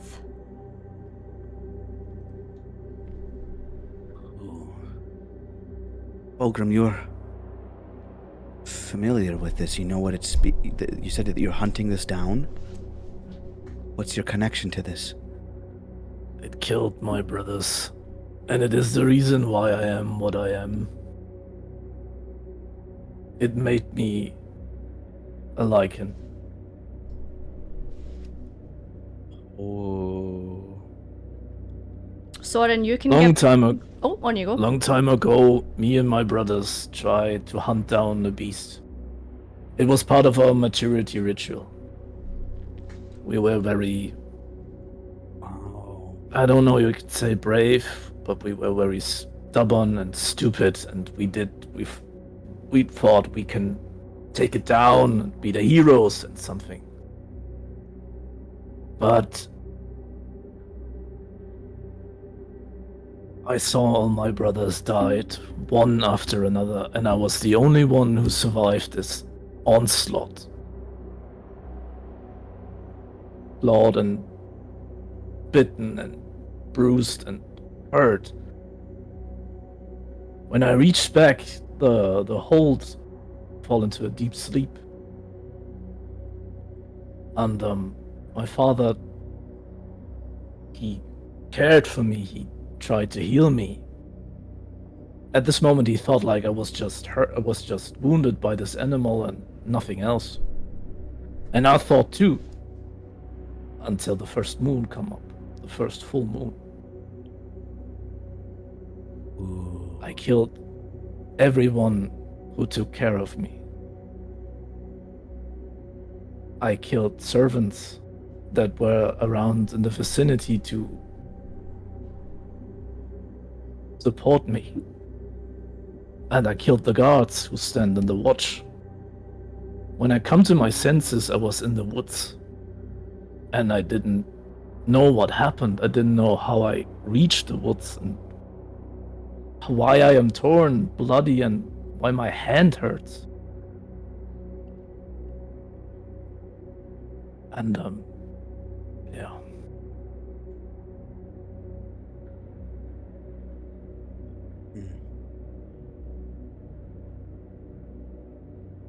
And is that when Sometime later, the order found me and took me in. They helped me like to control the curse, and gave me a purpose, and said like if I maybe can control it, maybe I can also use it to find this beast and kill it. Maybe it will help me.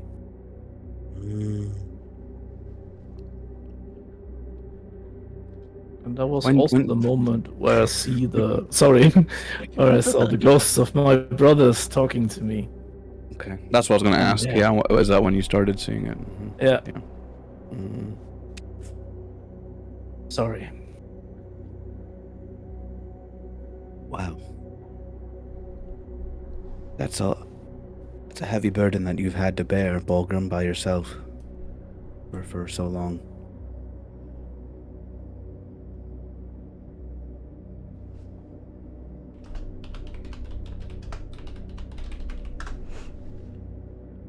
I didn't want to talk it.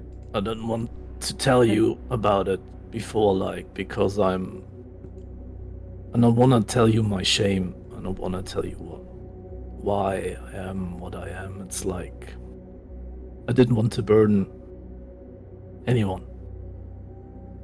But since this situation came up, I cannot hold it back.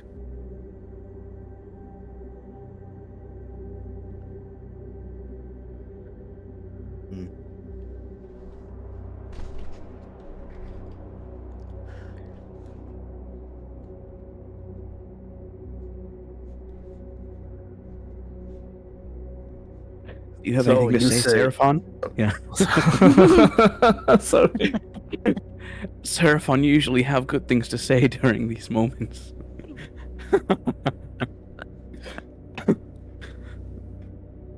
I've just been listening and thinking on what Balgrim has been saying. Balgrim, your tale is tragic, and you've lost so many that were close to you because of a curse that's you've carried much of your life, and even forged through torment. You are strong, but you choose to always come back to who you are. And my friend, it's no strength no master could ever command. If you'll have us, we'll take this path with you. find your quarry and break this curse.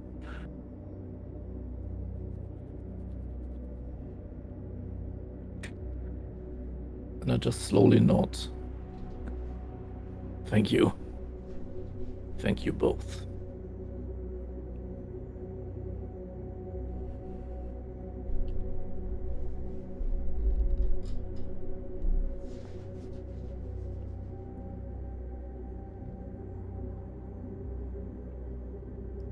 I will. Oh. Please. Damn. No, please. Sky, please. Okay. I will help you, Balgrim. Undo curse, and if it takes destroying Malrock, I will help you with this and get vengeance for you and your brothers. A beast of an ancient entity of pure hatred and upset is. I mean, yes, those things are good in the world, but not in that and affecting others like it did for you. And like Seraphon told me, I can carve my own freedom with my own fist, and I try and use my fist to carve out your freedom next.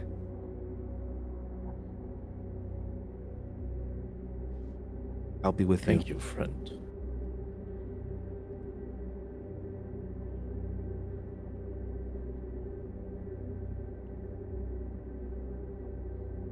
So, anyone that wants to can give me a history roll to see if you can recall anything about Malrock.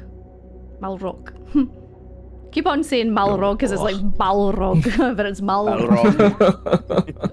Mm-hmm. C17, 6. And history for Balgrim.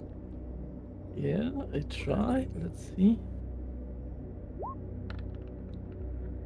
Oh, nice. Okay, so between yous then, you kind of like think back to, you know, potentially mentions of this kind of beast, especially with you being here like a native to these lands, Balgrim, and then Sorn with you traveling quite a lot and having heard of like different creatures and stuff like that.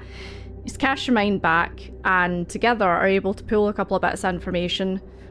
So Malrock is a demigod. Pure Oh no.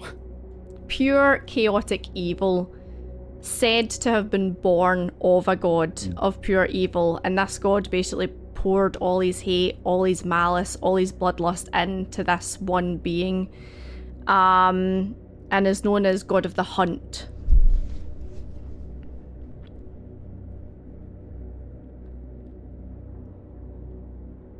Yikes. Yep. He's a mean monster. And Balgrim, as far as you know, you're probably the only person to survive him. Oh shit. Oh, hi. Okay.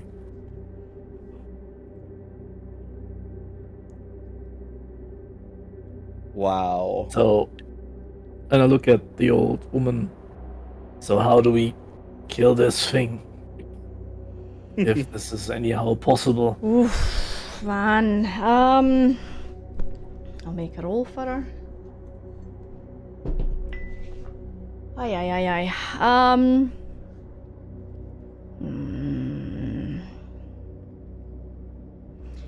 Sometimes the hunter becomes the hunted. I do not know how you would kill such a creature, but perhaps the three of you together may hold some hope.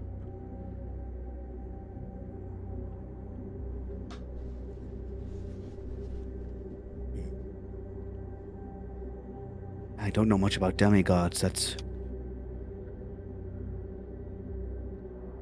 It sounds extremely powerful if one of the gods created it out of hatred and malice.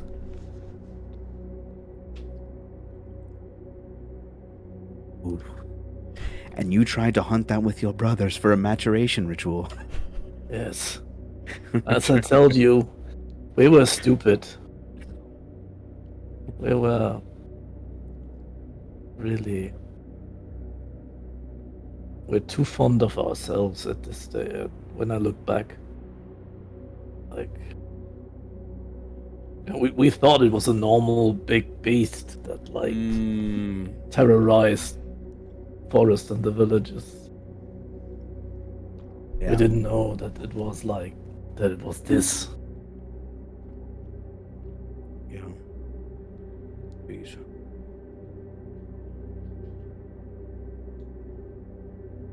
Maybe on our journeys we can learn more about demigods or other gods creating demigods, and it might be a clue there, but yeah, right now I don't know if a few weapons and some, our abilities, our fighting abilities are sufficient. Do you think that this claw could hurt it?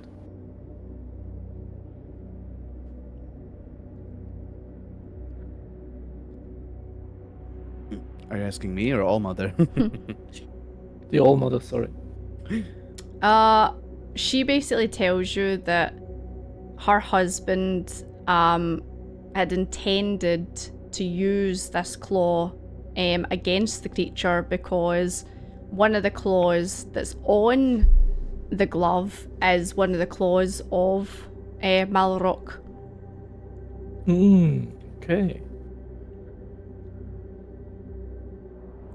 So she tells you how her and her husband had fell out because her husband was a hunter, was a proud man, and was that was his kind of like his life, I suppose. He lived for the hunt, but he always wanted more. So actually swore himself to Malrock, but then the beast and the madness and everything just started to drive him too deep into what he'd got himself into. So he forged the claw in order to try and use it against Malrock, but went insane, turned full beast. Actually used Mystic because he's never went near it, but on the island, I don't know if you remember, you spotted off in the distance a large kind of stag creature. Yeah. If you had went closer to that, you would have seen this like amalgamation of like half beast, half man, kind of like all warped in together. Oh, wow. His head would have been like kind of taken over with like stag antlers like coming out of his eyes, coming out of, yeah, it'd been gnarly. And she basically warns you, Balgrim, that if you don't break this curse, something similar might happen to you. The beast will take over.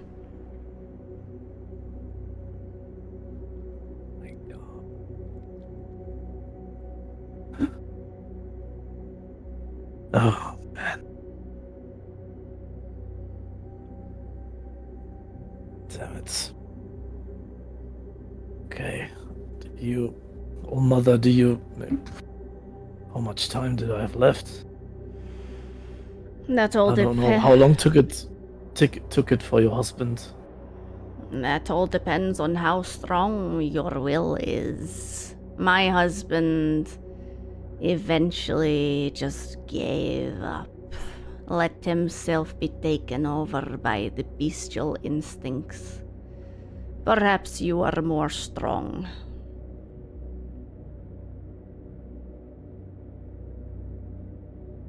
Your first moon will be difficult. So your first full moon from now will be hard. Okay. Damn. When's the next full moon? Just now. Let's see.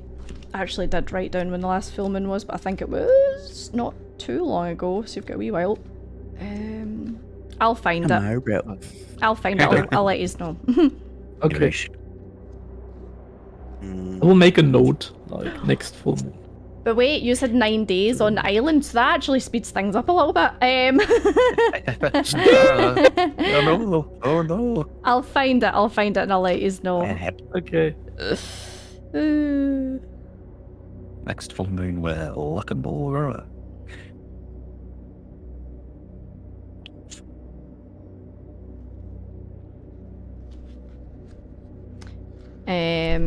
But yeah, she says that you hopefully will be more mentally sound and more mentally stable than her husband was, and you know, will perhaps be able to break the curse.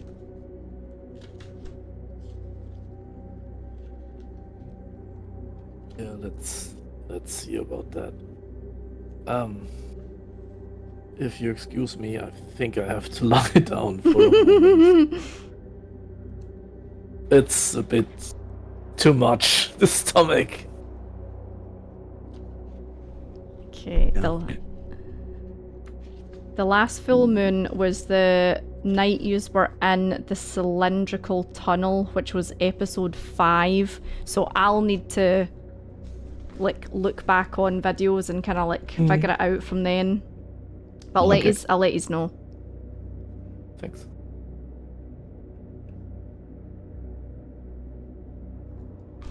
Get some rest, Bulgrim. Yeah. Yeah. And I get up and get to a corner or somewhere like where I can just close my eyes for a moment. Mm-hmm.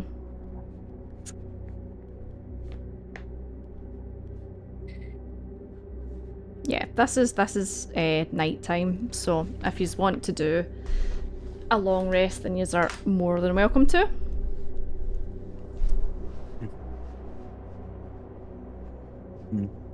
Please.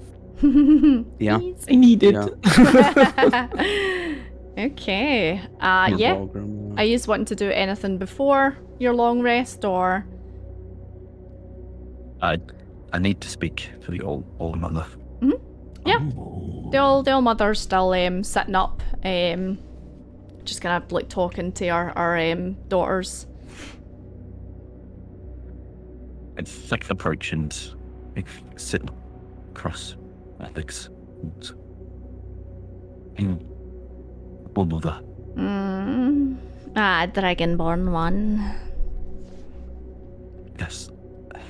Thank you for your kindness and hospitality. My own path has strayed, though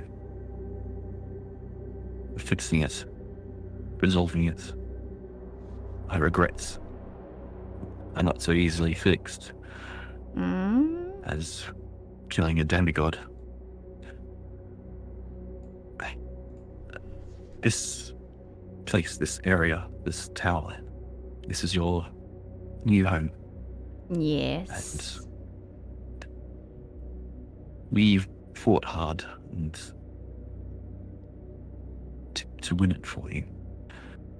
I hope, in a way, I can do something for you. Is there much rocks or stones that have been recovered from this building site that I can use? I must start my path of redemption. Whether my God will take me back or not, I don't know, but it is long and winding. I would like to build for you, if you will allow it, a kitchen, an oven for baking bread. Will you allow this to use the stone and my friend Bulgrim to shape and cast to build this for you, to start my path? This sounds good, yes. We have never had a hearth before. I believe we can arrange this, yes. Thank you. And those that you think are suited and willing, I can teach the ways. Right to. And thank you. And you see a couple of the daughters kind of like nod as if to say, yeah, that would be good. In agreeance. Yes. Sometimes you get tired of eating just meat and more meat. Yes, I imagine so. Come, let Thank me hold your hand for a moment, scaled one. I hesitate. What hand are you giving her? My Seraphon Silverwing's hand. So she takes it and she kind of like turns over in her palms and kind of like runs her fingers over it and kind of like traces it over your palm and like the lines in your palms and the kind of like cracks in your skin and kind of feels the calluses and stuff. You have had a hard life, long, hard working. But again, there is something that is blocking my sight from seeing more into your soul.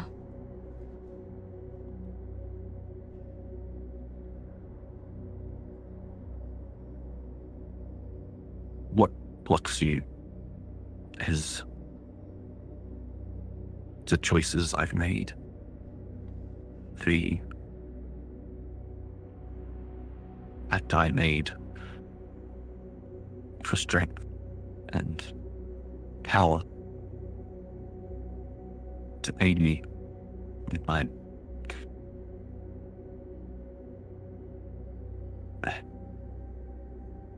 what I thought at the time was hopelessness about facing Vladimir, the king.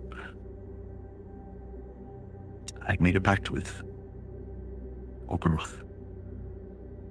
I broke my vows to my gods. And it's changing me, as you can see. She Growing can't. up. She can't see. She's blind. Oh yeah, as you. I knew that. Looney, thank you so much for the raid. Welcome in, everyone. Hope you had a good time. We're playing some D&D tonight, and yeah, thank you very much. Welcome in, everybody. So yeah, she kind of like she can't see. She's blind. She senses a lot of things. Like, this woman is old. Like, she is like probably. Potentially, actually, one of the oldest people that you've ever met, you know? It's hard to get a grasp of her species because of the layers and layers of wrinkles and, like, you know, like white wispy hair and stuff like that, but potentially maybe like some kind of like elven-y fae almost, you know? There is potentially elven features there, but there's potentially also like fae kind of like touch there as well. But yeah, she's kind of like holding your hand and squeezing it as you're like telling her this, and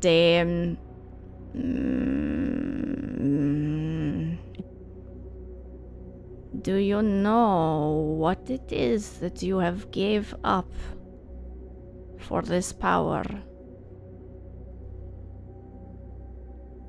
What did the beast ask of you?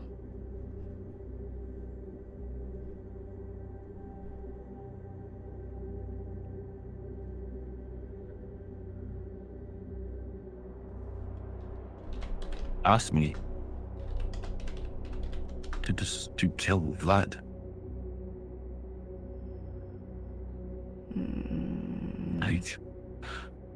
There's this writing runes on my other arm. I don't know what they say. Let me see. She kind of like holds her hand out. I thought you couldn't see. But I give him my blackened arm. So she kind of like waves her hand, and as soon as her hand like grazes yours, she kind of and kind of like pulls it back as if like something's like hurt her. And she kind of like slowly like puts her hand again and very like kind of cautiously and gently takes it, the blackened hand, and starts like running her hand over it and running it up to kind of like feel the runes and everything. And as she's doing that, she's kind of like, her face is really like furrowed and like the wrinkles become more kind of like, you know, crinkled and creased. And she's like,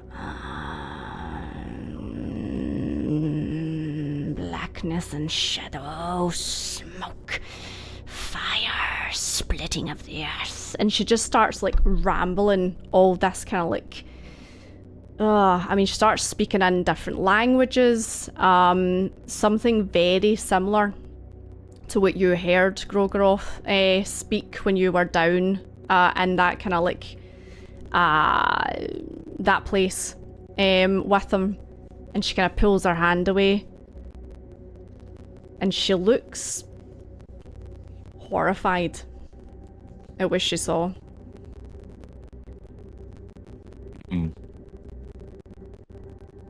I like drop. You see.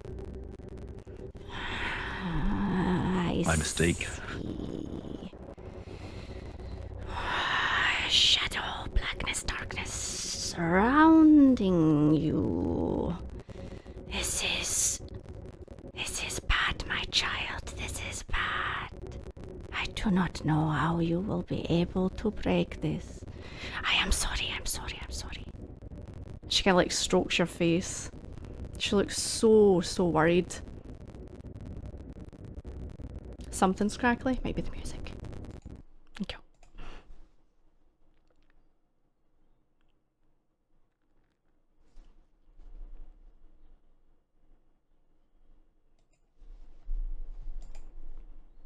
See, I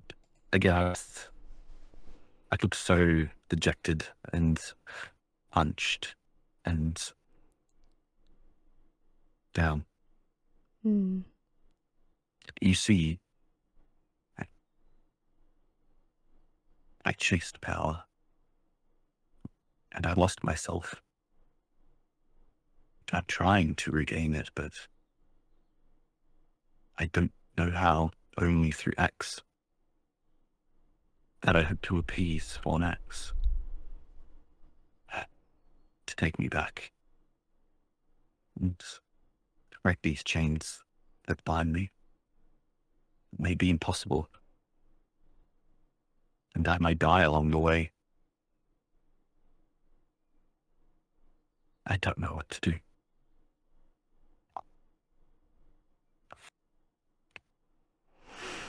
She kind of like shakes herself and kind of brings herself back to composure again, and kind of like slaps your cheek a little, like a you know. Building the hearth will be a good start. Now go get some rest. Thank you. So yeah. You settle down for the rest of the evening. The ladies all kind of like start settling down as well. There's a night shift, so you don't have to worry about doing a watch. You can get a full night's rest if you wish. And yeah, morning comes. They come and wake you up and give you breakfast, which is again more dry meat. No. This time there's like a rubbing of, you know, some kind of like just simple kind of forest herb on top of it, especially considering you were saying, you know, is there no vegetables and whatever? But yeah, the morning comes, you get your breakfast, the women kind of like start getting to it. One of them comes over to you, Seraphon, and says, you know, All Mother said you wanted stones for the hearth. What they've done is the stones that they removed to do the patch jobs, there are loads and loads of stones left over. So they've piled them all up round the back, and you're free to use as many as you want. If you need help, you've been allocated like a kind of a workforce. And yeah. Thank you. Oldman, I think I'll need your help to shape. Can I ask the workers at the workforce willing to help? Do you have a stone chisel? Absolutely. Yep. For good use. Yeah, they've got equipment, so they've got like, you know, shovels, pickaxes, kind of like tools for building things. They're crude and they're all bashed and battered, but you know, they'll do the job. Right. Let's go. You try. So I'm gonna spend like a little bit of time, like I said, choosing like a good site it seems relatively flat, and and like a good place for it, for it to be not too far from the camp and the rest of the buildings, and but also far enough away so if there's amazing those kind of things, it wouldn't spread and it'd be safe. Absolutely. So I find spend some time looking around and find somewhere that's pretty good.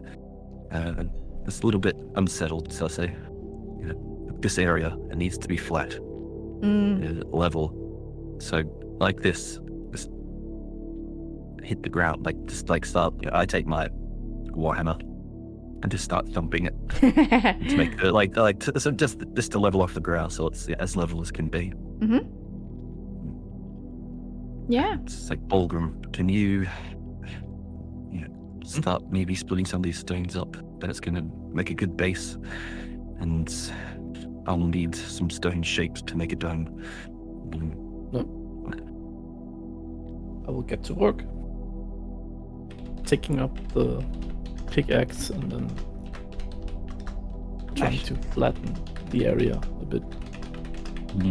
Yeah, I mean, no problem. You've had experience doing this, Bulgrim, and you basically show the others what yous are wanting done. Like, you kind of draw like where you're wanting this thing built, and I'd say the flattening takes maybe like a couple of hours, but you manage to get it done relatively quickly, and then they start bringing over the rocks and boulders to you.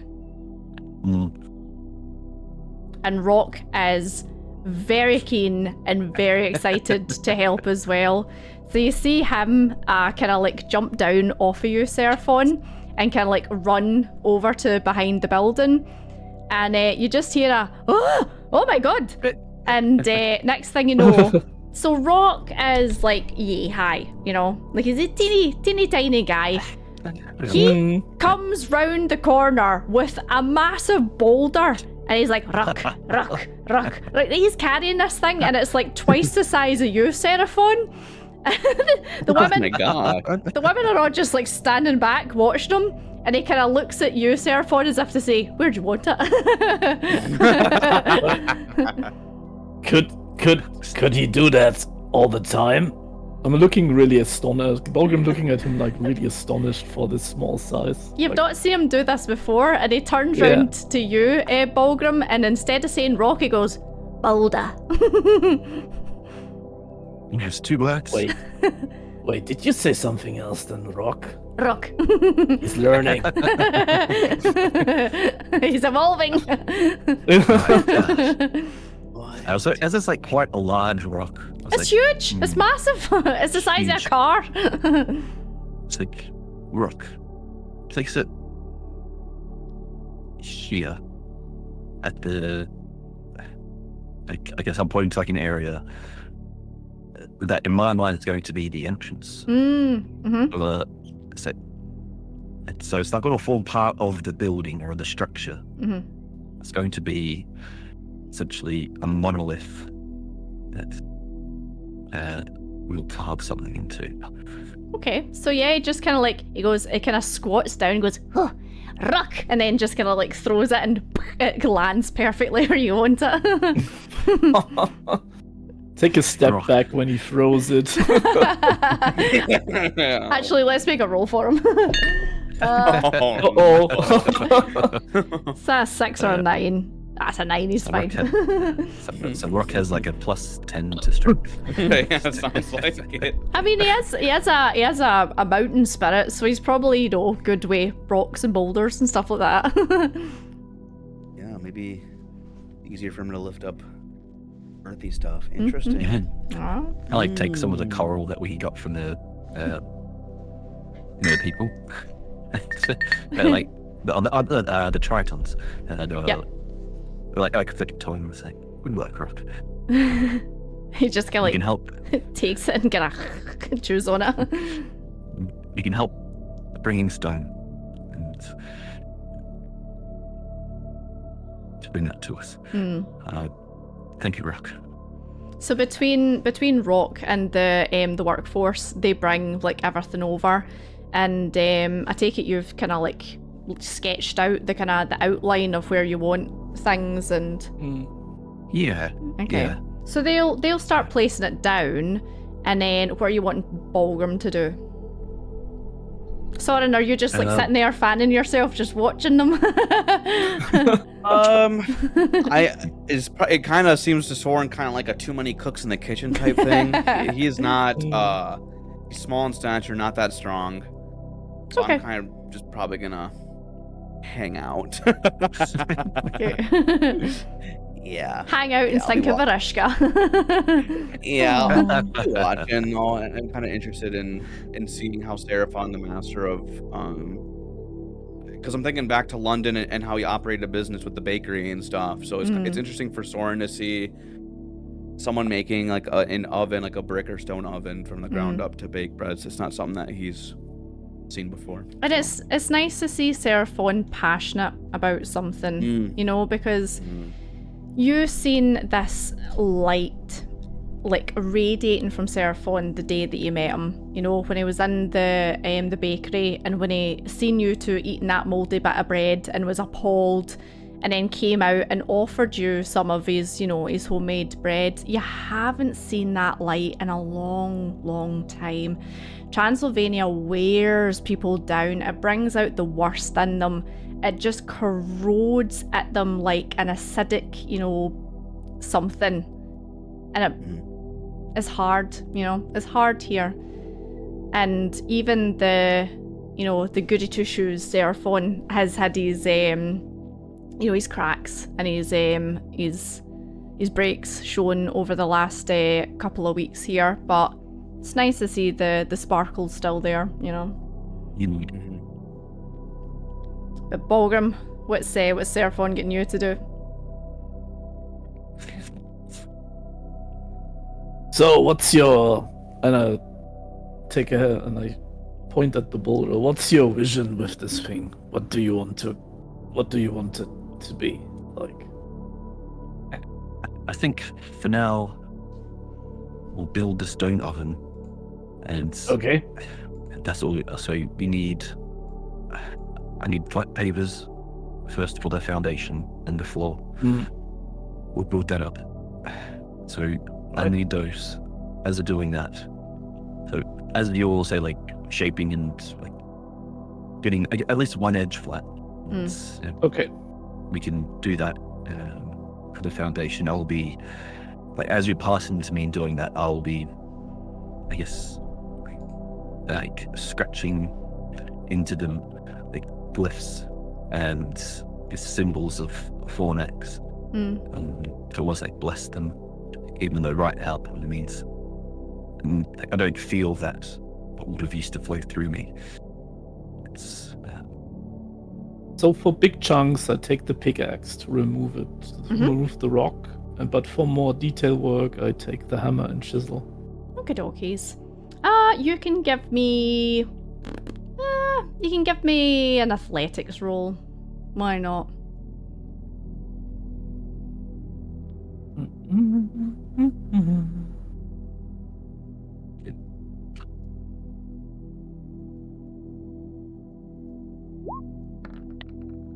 Ooh, nice. So yeah, you take your time and you do it meticulously and carefully and following Seraphon's instructions. And I'd say you probably take like a good, like probably, yeah, maybe even the rest of the day to do this, Balgrim. And somewhere deep down at the bottom of this oven, I'm gonna carve a small hammer into the surface. Nice. So, day one, you managed to get carving done, the kind of like entrance bit, and the kind of the foundations laid. Night comes, you rest, you have something to eat, you have a sleep. Next day comes. What's next, Seraphon? So we built the foundation. Mm-hmm. Now is essentially the main part of the oven. We're essentially going to build up the platform of it, and that's going to be building it up. So essentially, rock around and where I guess the oven base is going to be. We need, if possible, like a finer, much smoother surface where the actual baking is going to take place. And then we'll have the dome atop that when we get to that. We will need. Should I turn to the work of the other Venators? Like ask them for. I need like Discord? clay. I need a mix of.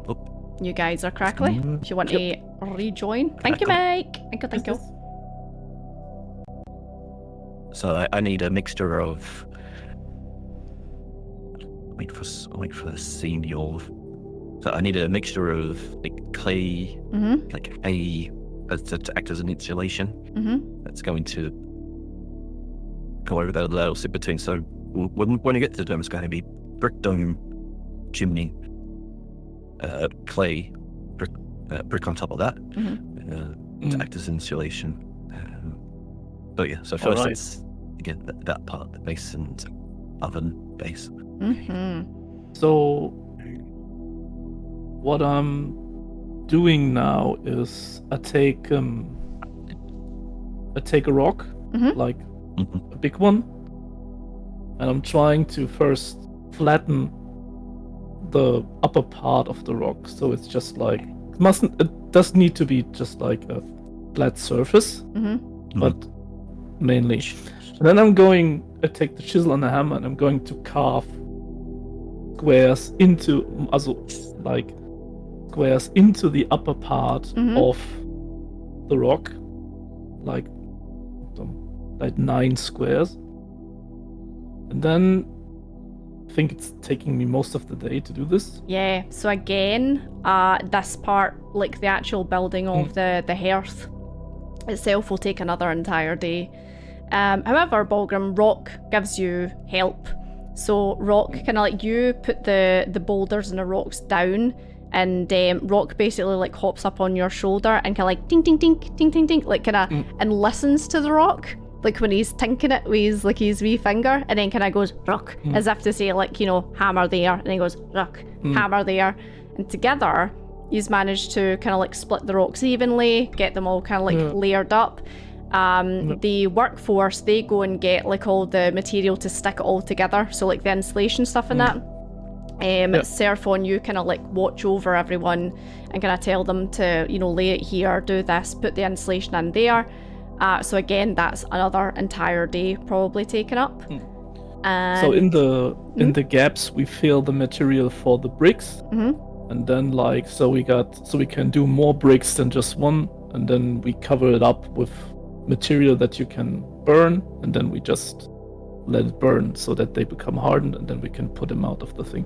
Nice. So then we just make more than one brick.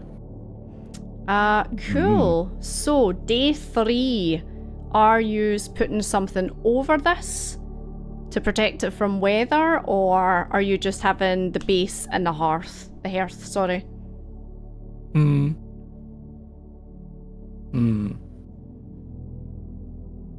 Yeah, we have to we have to come up with something. Like, now we have luck with the weather, but if it starts raining or storming,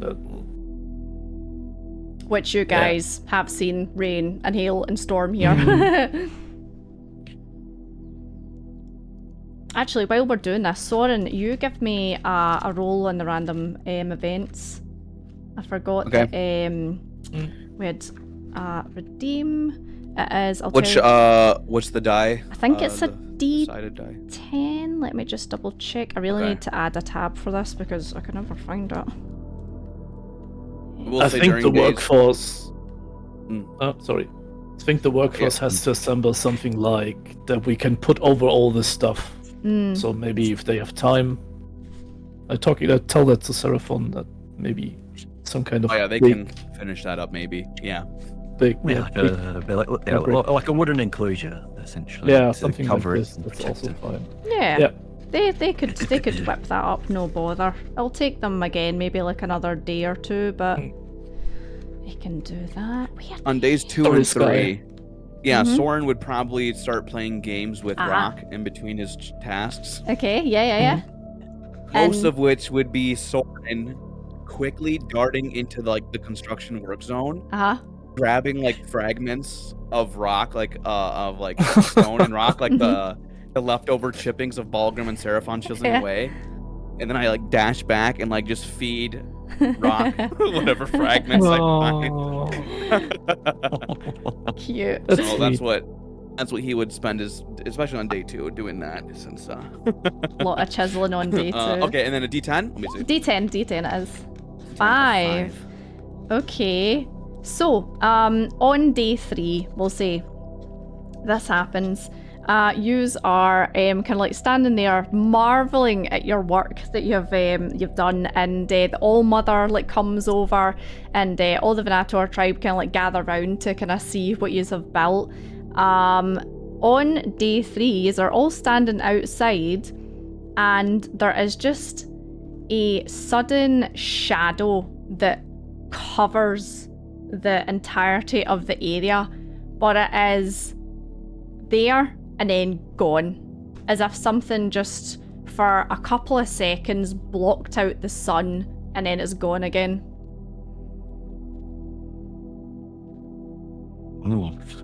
Okay, I'm How dark? starting to listen. I'm starting to listen for the big bang. Yeah, you can give me perception advantage because you're listening. Let's see. Because we had this one before, that there was something flying over us.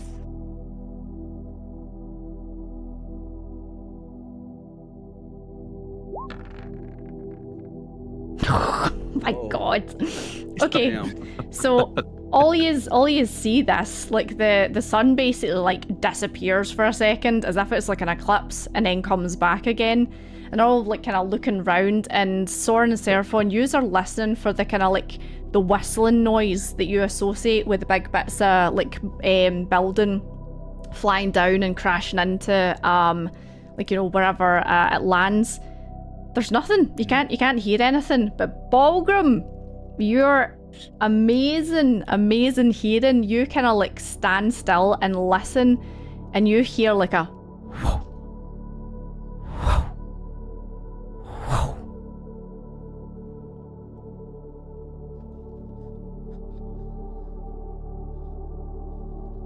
Okay, try hear to discern where it came from.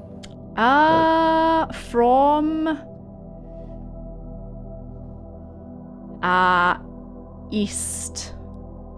Okay. So And east flying in a south direction.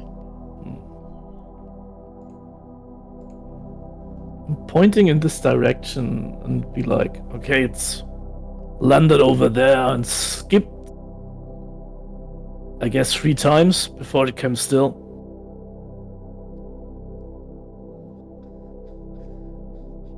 What landed? Another fragment. I think it was another part of a ruin. So with a 28, not a part of the ruin. It didn't sound like It sounded like Okay. the largest pair of wings you have ever heard Oh. flapping. And it was so large that it blocked out the sun for a couple of seconds. Okay, something flew by and landed there. So first of all, Bogrim thought it was just a ruin, another ruin that was just passing by again. But okay, it was not a ruin. This was something big flying. And I heard the flapping of wings.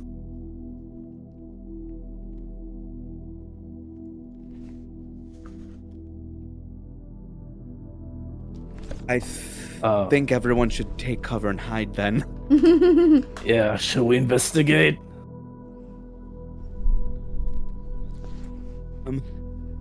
Mother, is there anyone out on watch on the outskirts? Yes, we've always got a watch on the outskirts. What is it? What did you see? Not see, but She heard never seen something anything. She don't see shit. Something very big flew by and landed in this direction.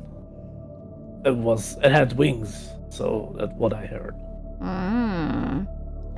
That will just be the dragon that sometimes flies overhead. It is nothing.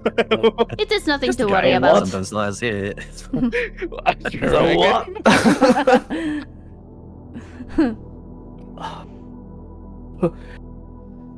Bloody dragon, she says. Like it was like we're talking about. How was the apple pie? Great. It was like a dragon. This woman's like 5 million years old. She's seen all sorts. She's like, it's just a dragon, don't worry.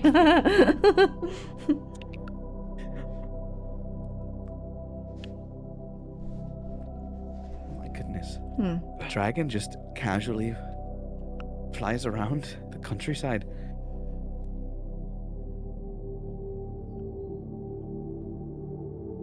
Do you think, guys, should we take a peek or should we just ignore it? So I will tell you. Someone makes the same face as I'm seeing, then I'm like, okay, we leave it. I'll tell you from DM to players. It hasn't landed. Okay. Even if you went to go look for it. The flappies. Yeah, you hear the flapping and it's flown off to the whatever it's away to, but Okay. it doesn't land. Okay.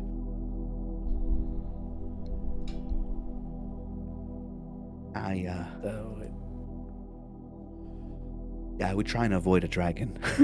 Personally. Well, Okay. Seraphon, you've had good experiences and bad experiences with dragons. I mean, you're the expert on dragons. You are a dragonborn after all, too. I don't know. Would you feel like at this point gambling to meet another dragon?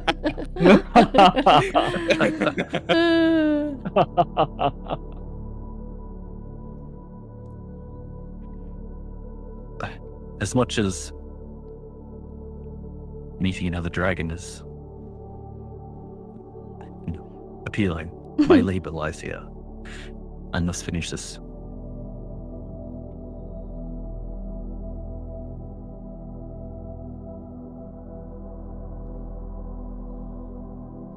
Okay, so this is day 3, and the women basically say that they'll need a couple of days in order to kind of like cut down trees and get everything ready to make the kind of the canopy that's gonna go on top. If yous want, you can timey-wimey it. If yous are staying to help, if yous are not staying to help, then you can let me know what yous are wanting to do. It's up to yous. I think I'm Seraphon trying probably to wants to help. bake the first inaugural Yeah. bread, right? Mhm. You have to use it. Oh, did we finish it all? Okay. Yous are finished, yeah. So Okay, yeah, that's what we'll wave timey-wimey, hand wave the time. So Nice. everything's been finished. So the canopy's been built. A couple of the women travel out of the woods because unfortunately they don't have any bacon stuff, you know. They've no flour, they've no salt, they've no nothing. But Seraphon gives them like a shopping list, you know. And they go to one of the kind of nearby like just small farms, you know, that's out in the countryside, get the stuff that they need, come back, and say day 5, Seraphon, you wake up in the morning, the hearth has been lit, your ingredients are all there. Nice. Okay, so a few things need to do. Mm-hmm. Blessings. Mm. So the dome. Get your emotes. Okay, so Get your emotes in chat, guys. Red Bray. Can't even Red. find them up. many things. So, firstly, may this dome hold not just hate but hope. I need rock. Rock? Mm-hmm. You are much hidden in you. My young or incredibly old friend. Can you, with the huge rock that Rock found, boulder, I ask him to, whether he's able to, carve or gouge or use something to essentially apply the mark of Fornex. So I pull out my symbol, showing this, whether he can put that upon the rock. Yeah, let me make a roll for him. Let's see. Yeah, so he takes the symbol and kind of holds it up and turns it and has a really good inspection of it, and then gives it back to you, and he kind of gives you a little nod and he's like, rock. And then it's quite horrifying. He's like a beaver using his teeth, scraping massive bits of rock off this and carving, and the noise echoes off into the rest of the camp. But within 10-20 minutes he's got it carved and he looks very pleased with himself. Thank you, Rock. You are steadfast. Rock. So first firing. So a great fire that's been built inside. It's Dracula and parrot for its first bake. The smoke curls into the air. It's almost been I throw in this scavenged herb, I've got dried herbs and those kind of things, oils, and that emanates and spreads over the camp, hurls into the sky. And as its oven cools back down to baking temperature, as it's doing that, I prepare a simple loaf of bread. It's more sacred. It's to sort of sanctify the oven in and of itself. And I bring it out and the peel. I whisper mainly to myself, from the flame comes life, and the stone is hope. From bread is the healing. And I break the bread and pass it to anyone who's present, to Ballroom, to someone, to Rock, to the old mother, and the Venator tried that have come.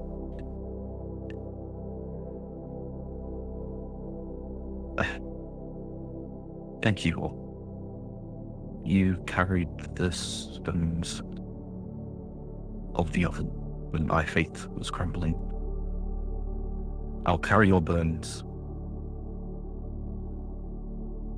while our souls fight for themselves.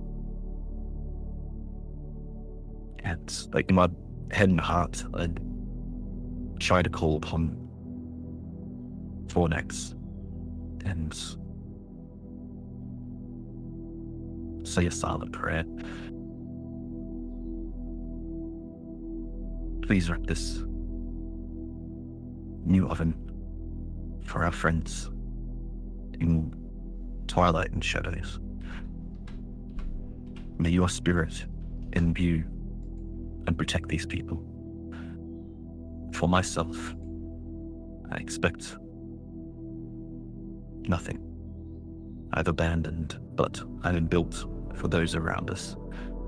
The fire and the sharp fall. And that is all. I just turn to everyone else. Thank you. Please. This is my gift to you for your help, for helping us.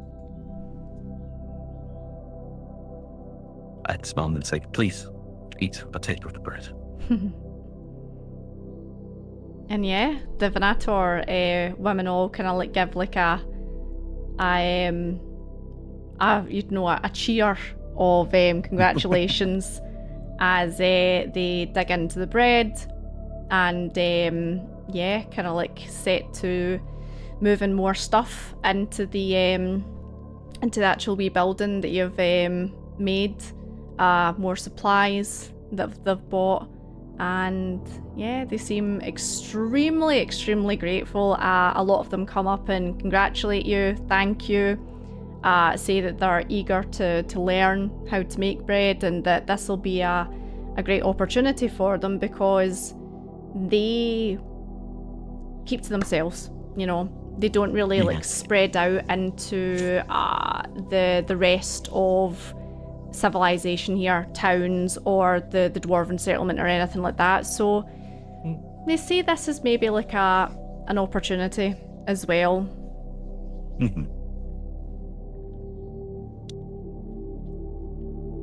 No, Mother's sitting there, she's like, This is wonderful.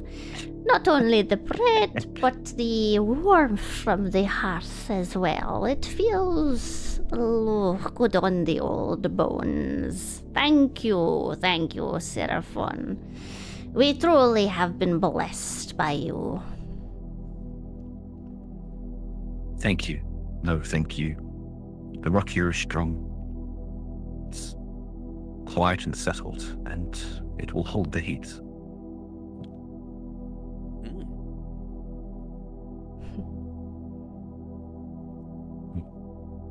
I'll be munching. give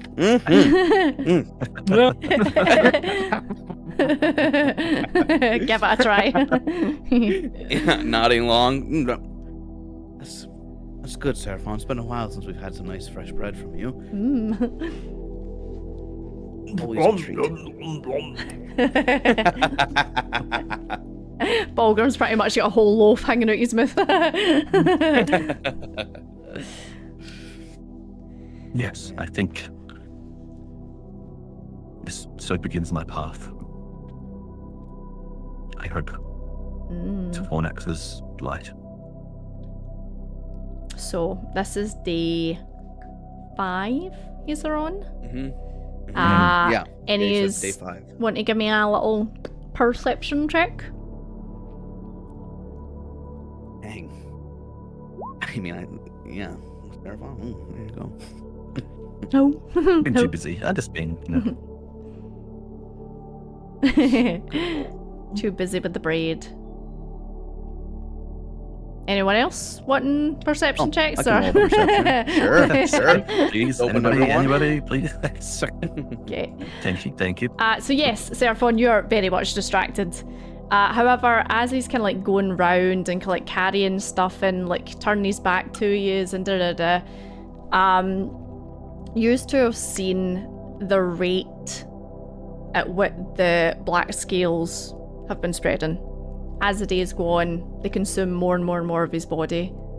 However, they seem to have staved for the time being.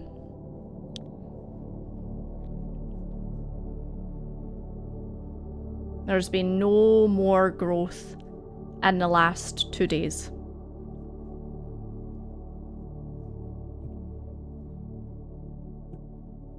Some progress. Ooh. It's a sign. Mm-hmm.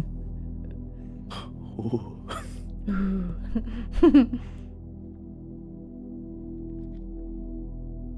One good thing at a time. Seraphon, your connection to Foreign Axis seems to be like your primary connection, but how does like Saluna fit into your faith? Saluna came to us. Well, I came to her in the mountains outside of London. Her connection is celestial and the twilight. For Saluna,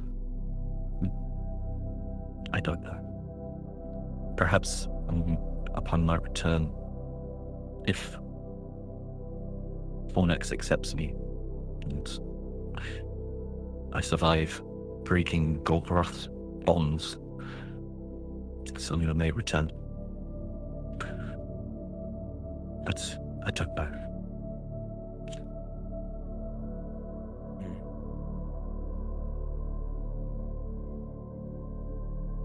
Interesting.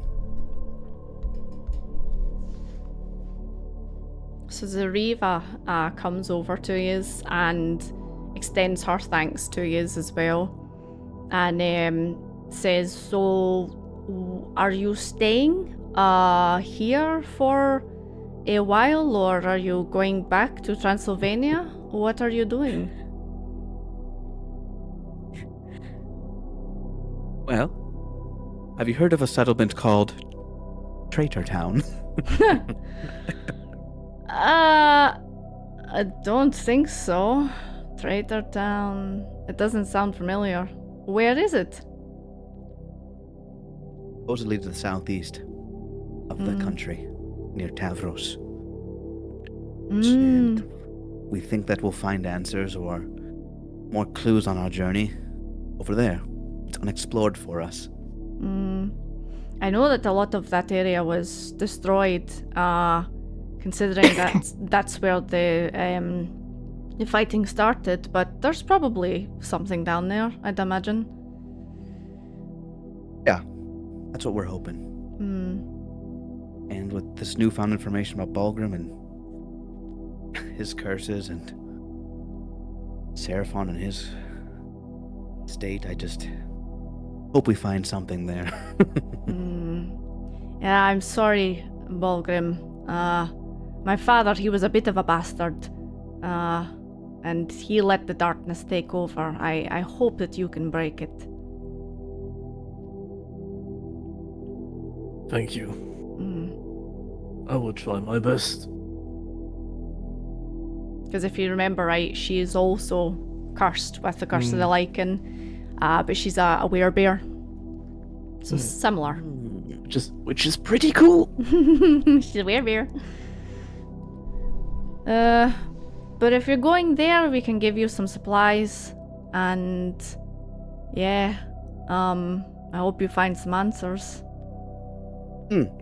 We do need another bedroll. Oh yeah, One got lost in the woods, yeah. sure. Good idea.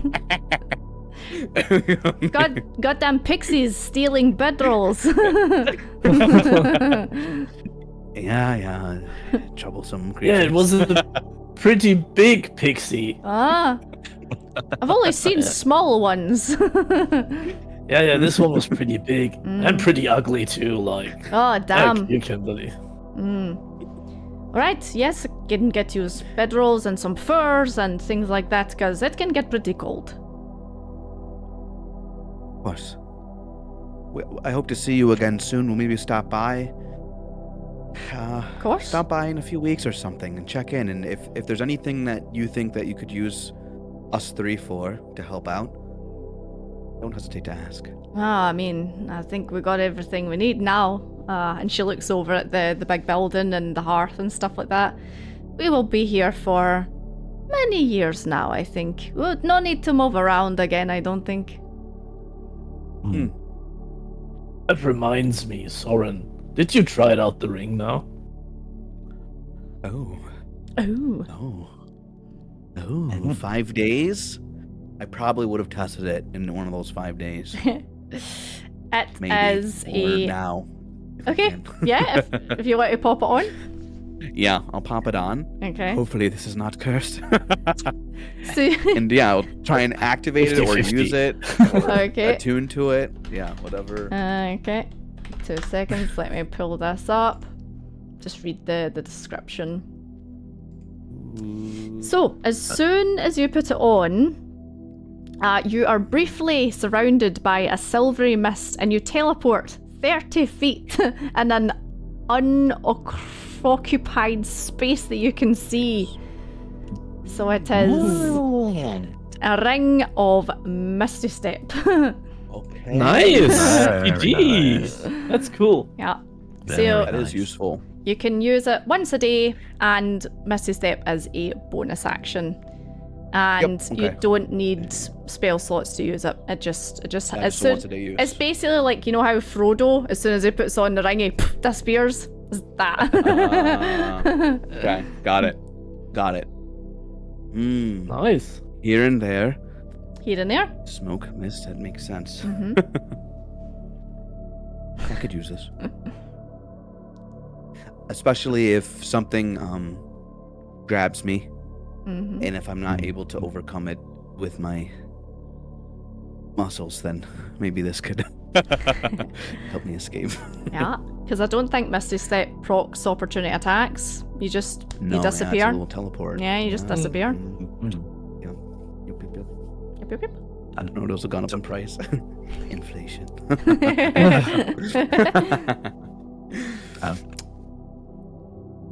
So are we still speaking with... Who are we speaking with?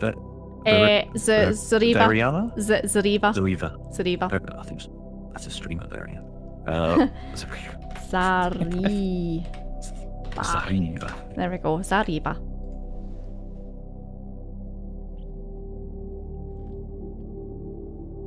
So she was So the... she's the daughter of... Yes, so she was the one Oh. that fought Balgrim in the pit, and she is the daughter of the one that went to the island, the one that had the claws previously. And so Zariva, I Mhm. think our powers will split again for a while we look for more ways to support in our fight against Giglarnia. You owe us nothing but your blades or your breath, and you've carved your tribe your own path beneath this open sky and stars, and we honor it. But storm is coming. It's vast and it's hungry. It doesn't care for your borders or your bloodlines. It'll take what it pleases, your people, your memory, your names, and leave your bones to bleach. You're one tribe. That's one spark can light a fire that saves 1,000. One warrior tribe can stand like a mountain when all the others fail. When the time comes and you stand with us, and you won't stand alone, you fight not for queen or kings, but for tomorrow and the next day, and the right to still call this place your home. Will you and your tribe stand with us against King Lionia? So she looks over at the old mother, and the old mother kind of like gives her like a nod, and she says, the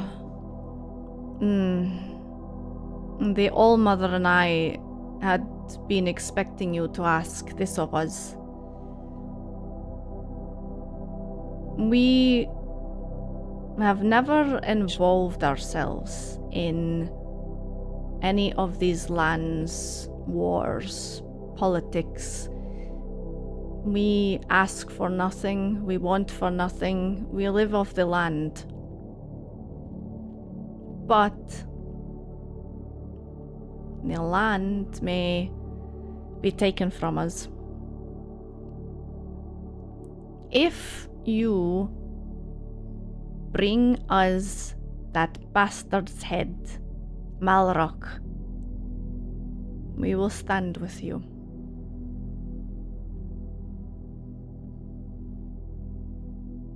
A demigod for a king.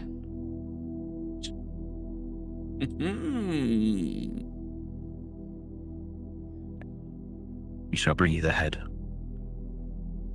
of Malrock. She kind of sticks her hand out and shake your hand. But yeah, same, like, take it and shake it very much. Like Commando style, Schwarzenegger. Stuff like All right.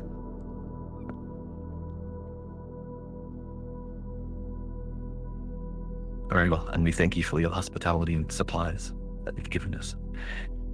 And please, are we maybe staying another night before we leave? I can pass on my baking knowledge and please forage more greenery and roughage in your diets. Bread, I know bread's another addition, but bread and meat and greens will blow your mind. Oh, think of all the sandwiches they could make. Meat sandwiches. So the first sandwich was born in fantasy history.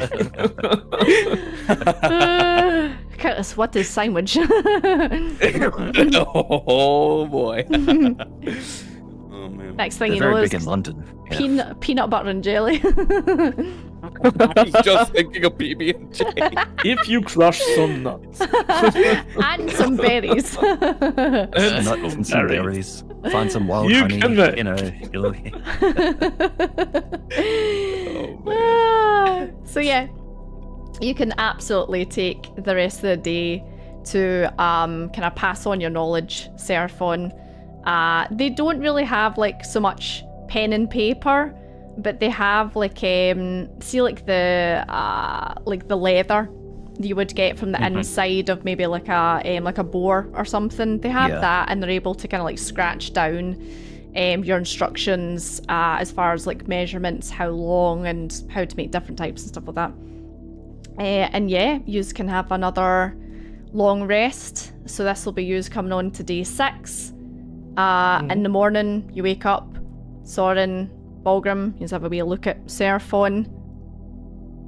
Don't seem to be spreading for the time being. No more black scales moving. They seem to be in place.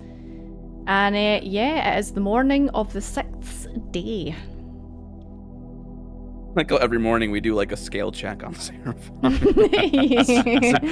All right, take off your shirt, buddy. Let me see. So yeah. Seems like you did the right thing. Like it's not spreading. It's a start, but the path is long. It's a start, but he still has a tail and spikes on his back and A crippled wing and your breath. Dragon's breath is of a different substance. yeah, I can feel it's still definitely acidic. Yeah, it's acid. Was that right? Yeah. Acid breath? Brick. You're like... Ugh. Well, so should we? Well, Let's say our farewells and start traveling to Traitor Town. Traitor Town. Traitor Town. how's the moon looking? Or does it matter today? Oh, in this particular episode? I'll need to Okay, look thank back you. in the VODs Alright, because I don't know how many days, but I'll let you know. I'll let you know next session. Cool. Next session. Next session, it is full moon today. What? Next session, we're finding a super feral ballroom. Souped up, yeah. But yeah, you are given supplies. You're given like new bedrolls and furs and things like that to keep you warm. And yeah, are you wanting to head on out into the wilderness again? Yes, ma'am. Yes. We Yeah, I'll say shall. goodbyes and Mhm. yeah, similar farewells that we said, and wish them for the best. I'm Thank you for excited to everything. see them stay in a spot and see what happens, though, for sure. Yeah, because I mean, they've told you this before, but they move around constantly, you know. Mm-hmm. So this is the first time that they seem quite content to stay somewhere for a long time. Yeah.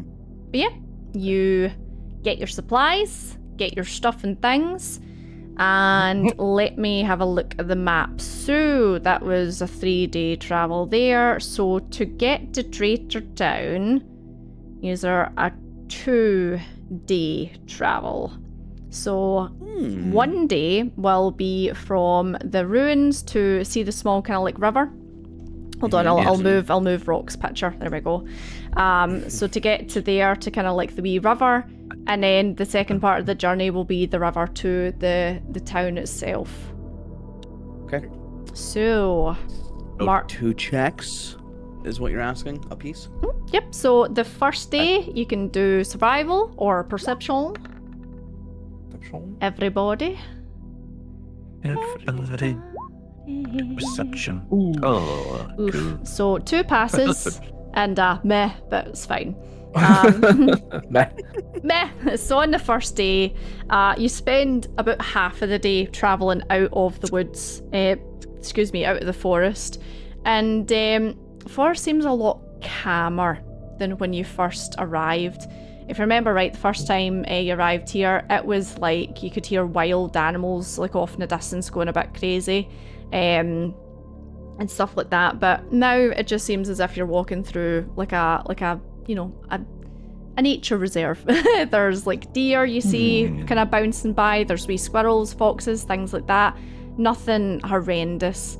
And yeah, by the end of the day, you come to a massive river that kind of like cuts through the centre of the kind of like south, heading up to the kind of never east. You see like a couple of bears at the edge, and they're kind of like fishing and pulling out salmon and stuff like that. This is probably where you would rest for the evening. Nice. So we will have, if you are doing it, night shift rolls. Okay. So perception or survival. Night shift rolls. 22. Perception. Also, that's the same. What do you perception? 17 and 17. Wow, yeah, really, really good rolls.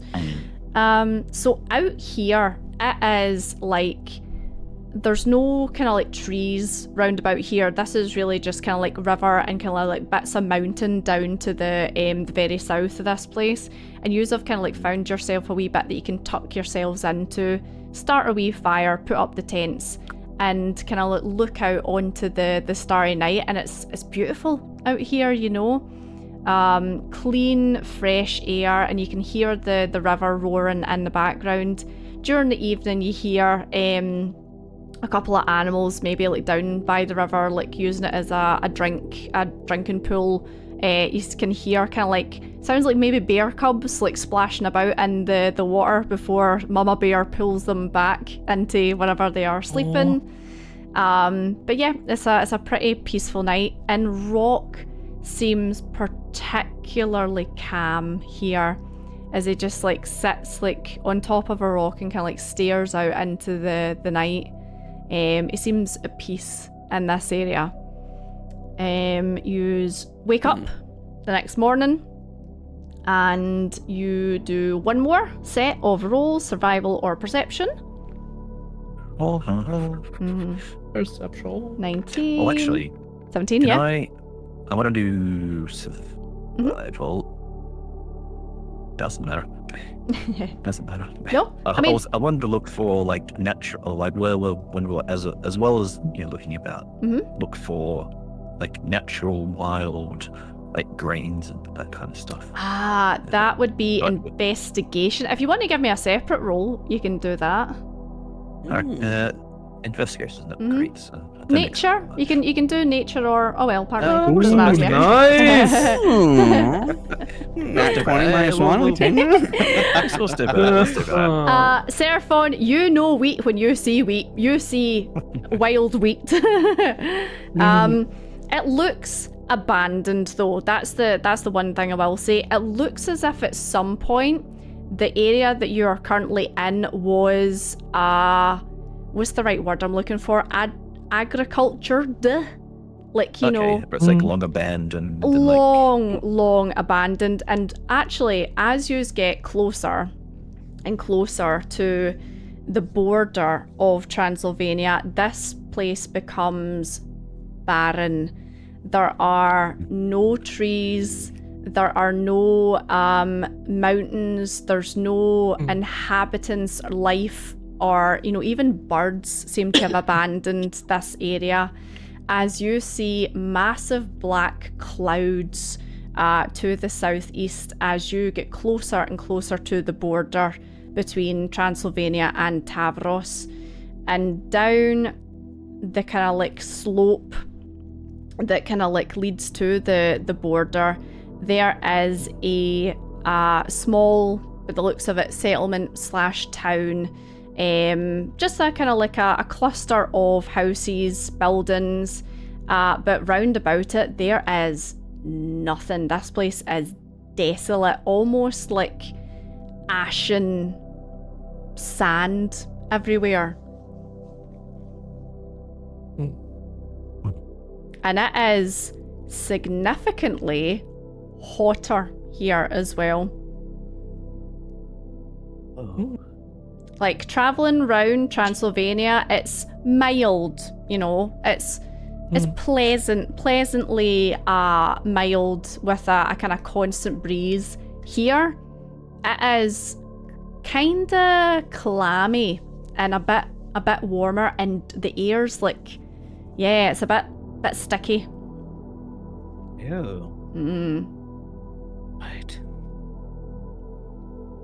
Aaron, hot, sticky. That sucks. Yeah, it really does. It's been a while since I've been traveling in heat this hot. Oh boy. Make sure to drink plenty. We don't want to get dehydrated in this heat. Let's see, so Celsius to Fahrenheit is probably okay, so yeah, so about 25 Celsius, which is about 77 Fahrenheit. Okay. That's like a good summer's day. Yeah, where yeah. I'm from. So it's not like squelching, like scorching, but it's hot. It's noticeably hotter than where you've been. Okay. Yeah. You can actually Must be a rough living out here compared to the Venator. pull you over to Oh, here we go. If she comes up with the map.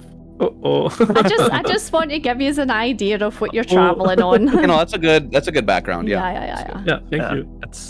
It sets the theater of the mind. That's it, yeah. So quite imagine this, except more ash colours. It's less orange and yellow. It's more kind of like greys and stuff like that. Yep. Well, no, that's something I wanted to do. Like, while we've been on our walk, essentially, and then travelling to the southeast. Yes. I just in the morning, one of the mornings when you wake, I can, like, I've been doing like a daily, like, morning, like, prayer to Phoenix, expecting nothing, which I won't go through. But I'm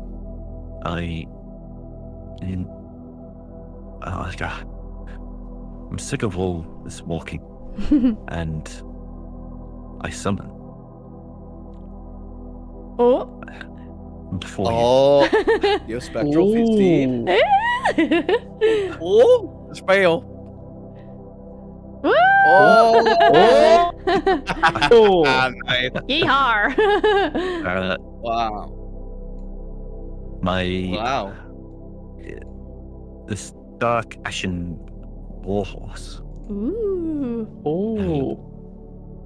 appears. It's solid and it looks strong. healthy. It has an intelligent gleam in its eye. It just comes to me and nuzzles. No, not a shadow, mate. Just a warhorse. Just a pretty sentient warhorse. And yeah, I'm out and like essentially riding it through our travels Nice. along that path. And Rock is like sitting on top of your shoulder, and he's like, "Rock, rock, rock," as you kind of go along. It's like, my ass hurting so much from this ride. Does My your thighs are chafed. warhorse have a name? Not as yet. It's essentially, I summon it as. What are they? I wrote that down. What's my notepad here? Like Ashen Steed. Steed. Cool. Nice, that's so cool. Wow. New spell hoodies. Yeah, new spell. I'd not seen that before. Yeah. Let's Oh, see. there it is. Yeah. Summon a spirit. Fine steed. Instead. Nice. Creating a long-lasting bond with it. Incorporeal space within range. Yeah, so Warhorse is perfect for this.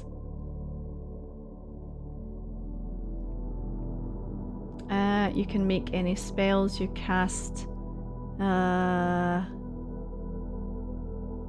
Excellent. Yeah. So. Wow. Yeah. Yeah, that's a huge spell. Yeah. Yeah. It gains the ability to understand one language of your choice that you speak. Wow, that's cool. Yeah. It's a smart creature. Yeah. Which is common. Just for the Common. culture. I've not played a game where this spell was cast before, so thank you, That's Visceral. nice. Yeah, it's pretty cool. Interesting. Mhm. Nice. It's a brilliant paladin spell. Yeah, such a paladin spell. Yeah. So yeah, you do that. You do that in the morning, and you use the steed to like kind of make the journey a bit easier down this hot ashen mountain kind of side to the town, Praetor town, and yeah, welcome. It is like I say, a very kind of small settlement, mostly wooden and stone buildings, so kind of like stone bottom, kind of wooden thatched roofs. Very, very simple. The majority of people here look as if they are potentially like farmers, you know? However, what they are farming, you don't know, because it doesn't look as if there's anything here at all. You get some really funny looks as you ride in here, you know, as if to say, the hell? what's going on, you know? A dwarf, a halfling, and a dragonborn, you know? The Like the beginning of a good joke. yeah. The majority of people are humanoid. Some of them are halflings. There's a couple of kind of like other species kicking about, but the majority of them are humanoids. Okay, got it.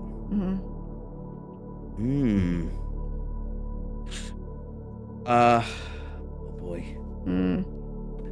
And again, We didn't really talk about what we do when we got to town, did we? Now we're here. So many friendly faces. Sky Wyvern's getting flashbacks to freaking Pig's Hole. I don't know why. This is giving me a Pig's Hole vibe. It's Pig's Hole, but instead of mud, it's dirt and desert. Ash and dirt and unhappiness. Oh no. I will use Divine Sense Oh, to check if there's anything unseen that's sus. that I can see that's let's see. behind cover. So locate Celestial, fiend, undead. Oh. Oh, okay. So, as you are walking through here and you ping off your divine sense, a lot of these people are undead. Oh, what? A lot of them are undead. Oh, what? But Interesting. it's broad daylight, so you can True. rule out vampires. And as you kind of like look closer at them, you're like, yeah, I wonder why I didn't think they were undead before, because they are grey, sunken in faces, skin a bit kind of loose, hair brittle, like kind of emaciated looking, you know? Handful of withers. Yeah, pretty much. Winners!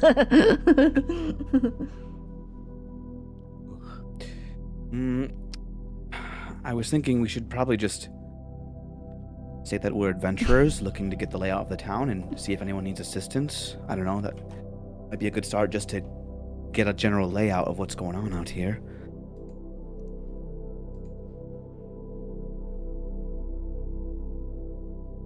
I don't Seraphon like Volgrim, this. what do you think? I don't like this. There's too many undead around here. Is this just a random town or is this Traitor Town? As far as you know from the position and what you were told about Traitor Town, seems to be Traitor Town. Okay. So, Soren's. So you've said it out loud. I'm just like at a raised voice to say, I'm in Peace. peace. we hold no aggression to the people of this town. Like my friend said, we're traveling adventurers.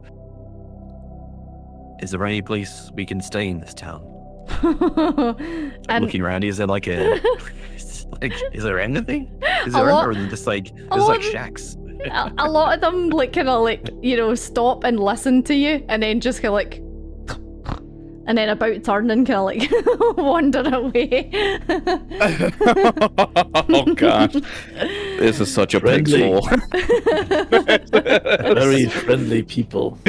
My pig's all V2. Okay. Yeah. Oh man, Give me a persuasion check, Seraphon. heck yeah, Okay. heck yeah. 18. Yes, paladin.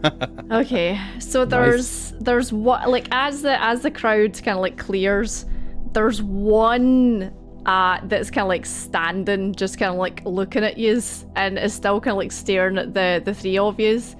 Older human, undead man, kind of like white hair, white beard, and just wearing kind of like really simple clothes, and he's like kind of holding a basket in one hand and a wee kind of like, you know, I don't know, like a tool in the other, and he's like, yeah, looking for somewhere to stay? Yes. Nah. Yes. You know any good stories? Some, yes. Okay. Come. I look at the others like, Yeah, this is not what I was expecting either. Yeah, let's follow. I don't know. Yeah. Soren just doesn't know what to expect at this point anymore, and just I don't know. So I'm hoping for the best. So Balgrim, with your keen sense of hearing, as this guy's walking, it's like, have you ever rubbed two like dry bits of wood off each other, like like you can hear like his bones like rubbing off each other as he walks. But it takes you to this like kind of, it looks as if at one point it was maybe a stable, you know, but there's nothing in it. It's just got kind of piles of barrels and empty barrels and boxes and stuff like that. And he's like, in here. You can stay in here. Thank you. Thank you. Thank you. It's a space with a roof. We appreciate it. And your sucker. And he kind of like sits down, and as he sits down, he's like, like his bones kind of like crack and crinkle. And he's like, so, who has story to tell? So first of all, I got a question. How did it come that all of you in this town are undead? That is funny story, but not really.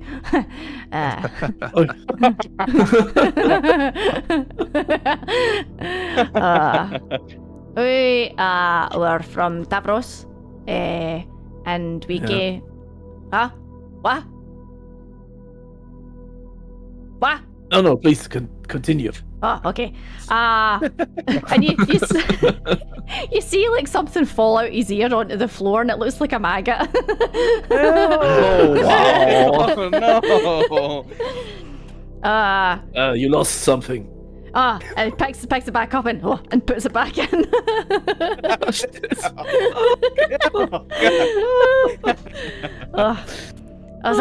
Thank you. So we were from Tavros, and we got stuck here during war, and vampires, pointy teeth. They kill us, but not quite. And now we cursed, and we're not dead, but we kind of dead, and we stay here. Oh, Okay. that's quite some tale. We've passed we've traveled through the north to here. We've passed through these lands and killed a vampire recently. I'm sorry you're stranded here, and your fate is this. It's not so bad. And he starts like picking his fingernail, and then it just falls off, and he's like, oh, and then he just throws it away. Brother. Brother, How many are there any living amongst yours? It all undead? some living, some, yes. Oh my goodness. And you all were from Tavros, and well, we were curious about the country. That's why we came out here. We wanted to know what's become of it. What's happened. But if you want a story of our own first, we could also supply that. I like stories. It gets boring here.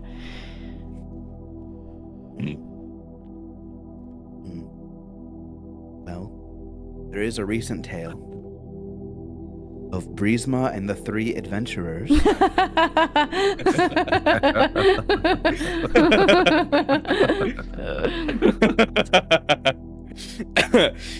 That will recount the tale of Brisma, an innkeeper, was racist towards a dragonborn in the country. And with the other two, a dwarf and a halfling, they were accepted, but there was some tension there. She begrudgingly left them in and kicked them out hastily. And her comeuppance was a rock building fell and crushed her.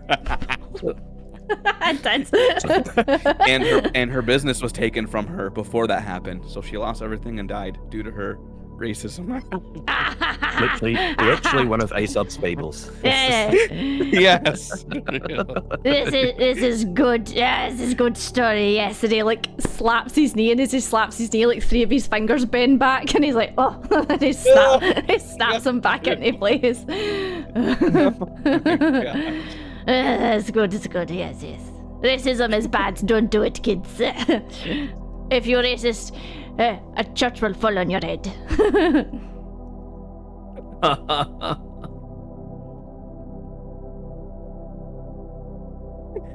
Oh man. Oh my goodness. So, why you want to know about Tavros?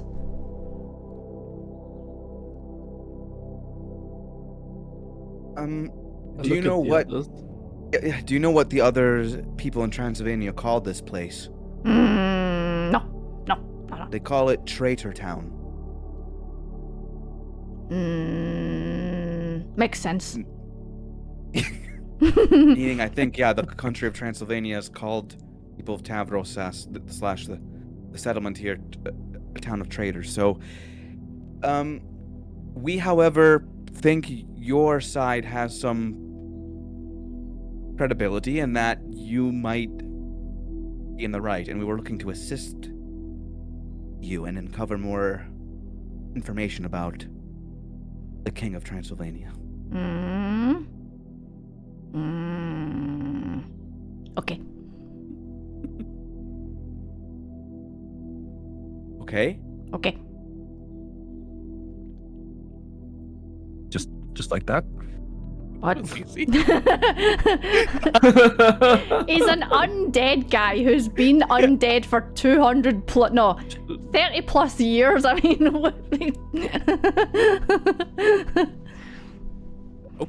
we should have started here, you guys.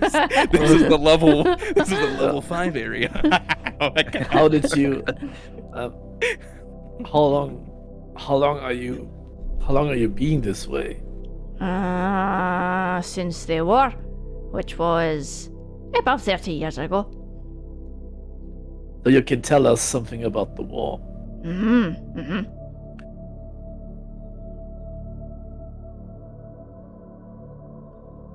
Then out with it, man. Tell us. The war started. We fought. Many died. The end. Ah!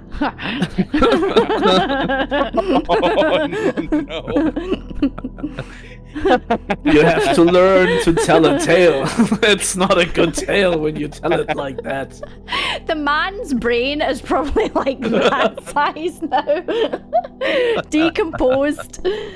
It's like, well, maybe you should be more specific in what you need. Yeah. You become the next bard. Is there anyone that's in charge of this town that's like a leader for you all? No, they all got obliterated during the war. I think most of them were put up on the spikes as an example. King is still doing that to others within the nation. Yeah. It seems like his thing. He likes it.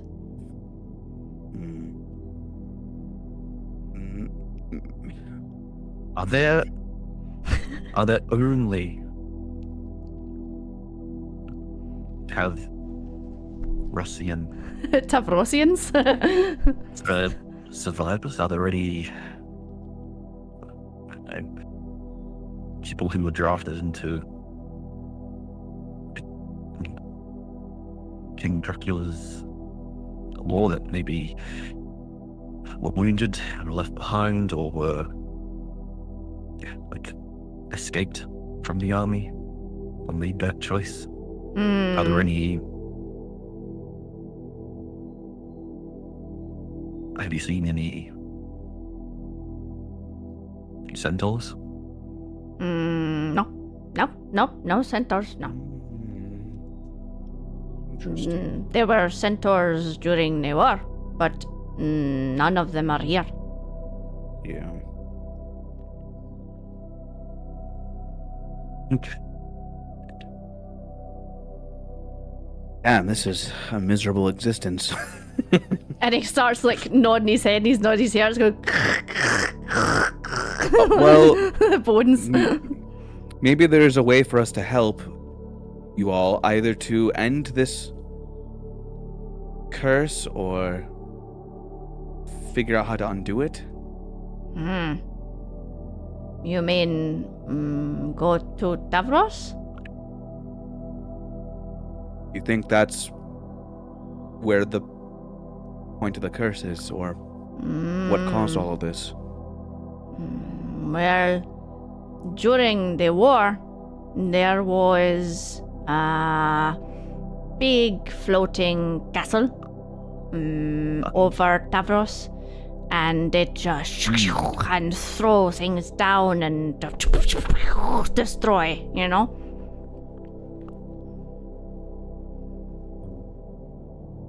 Yeah. Did you see this castle again? Or was it just at the war? War, yes.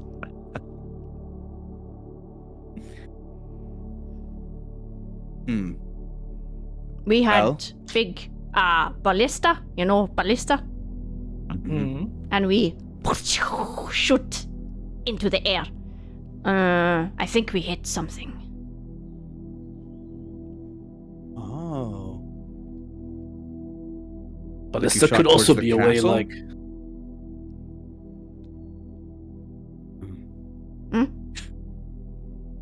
Maybe there already is an entrance that exists to the castle from the ground level or the country of Tavros. A type of connection. Well, we were looking to get to that castle, maybe get some revenge for the Tavrosians. oh, some hints how to kill the king. You're funny. I'm looking at him dead serious like. Wow. So you want to go to Tavros? Yeah. Yes. Okay. Well, if you go to Tavros, you have to beware of the smudge. What? Uh-oh. The smudge, can you spell it, DM? Smudge. The smudge. It Oh, was the just- smudge? yeah. Oh, just the smudge. Oh, What is no. the smudge? Oh, the smudge is where we will end tonight's session. Oh!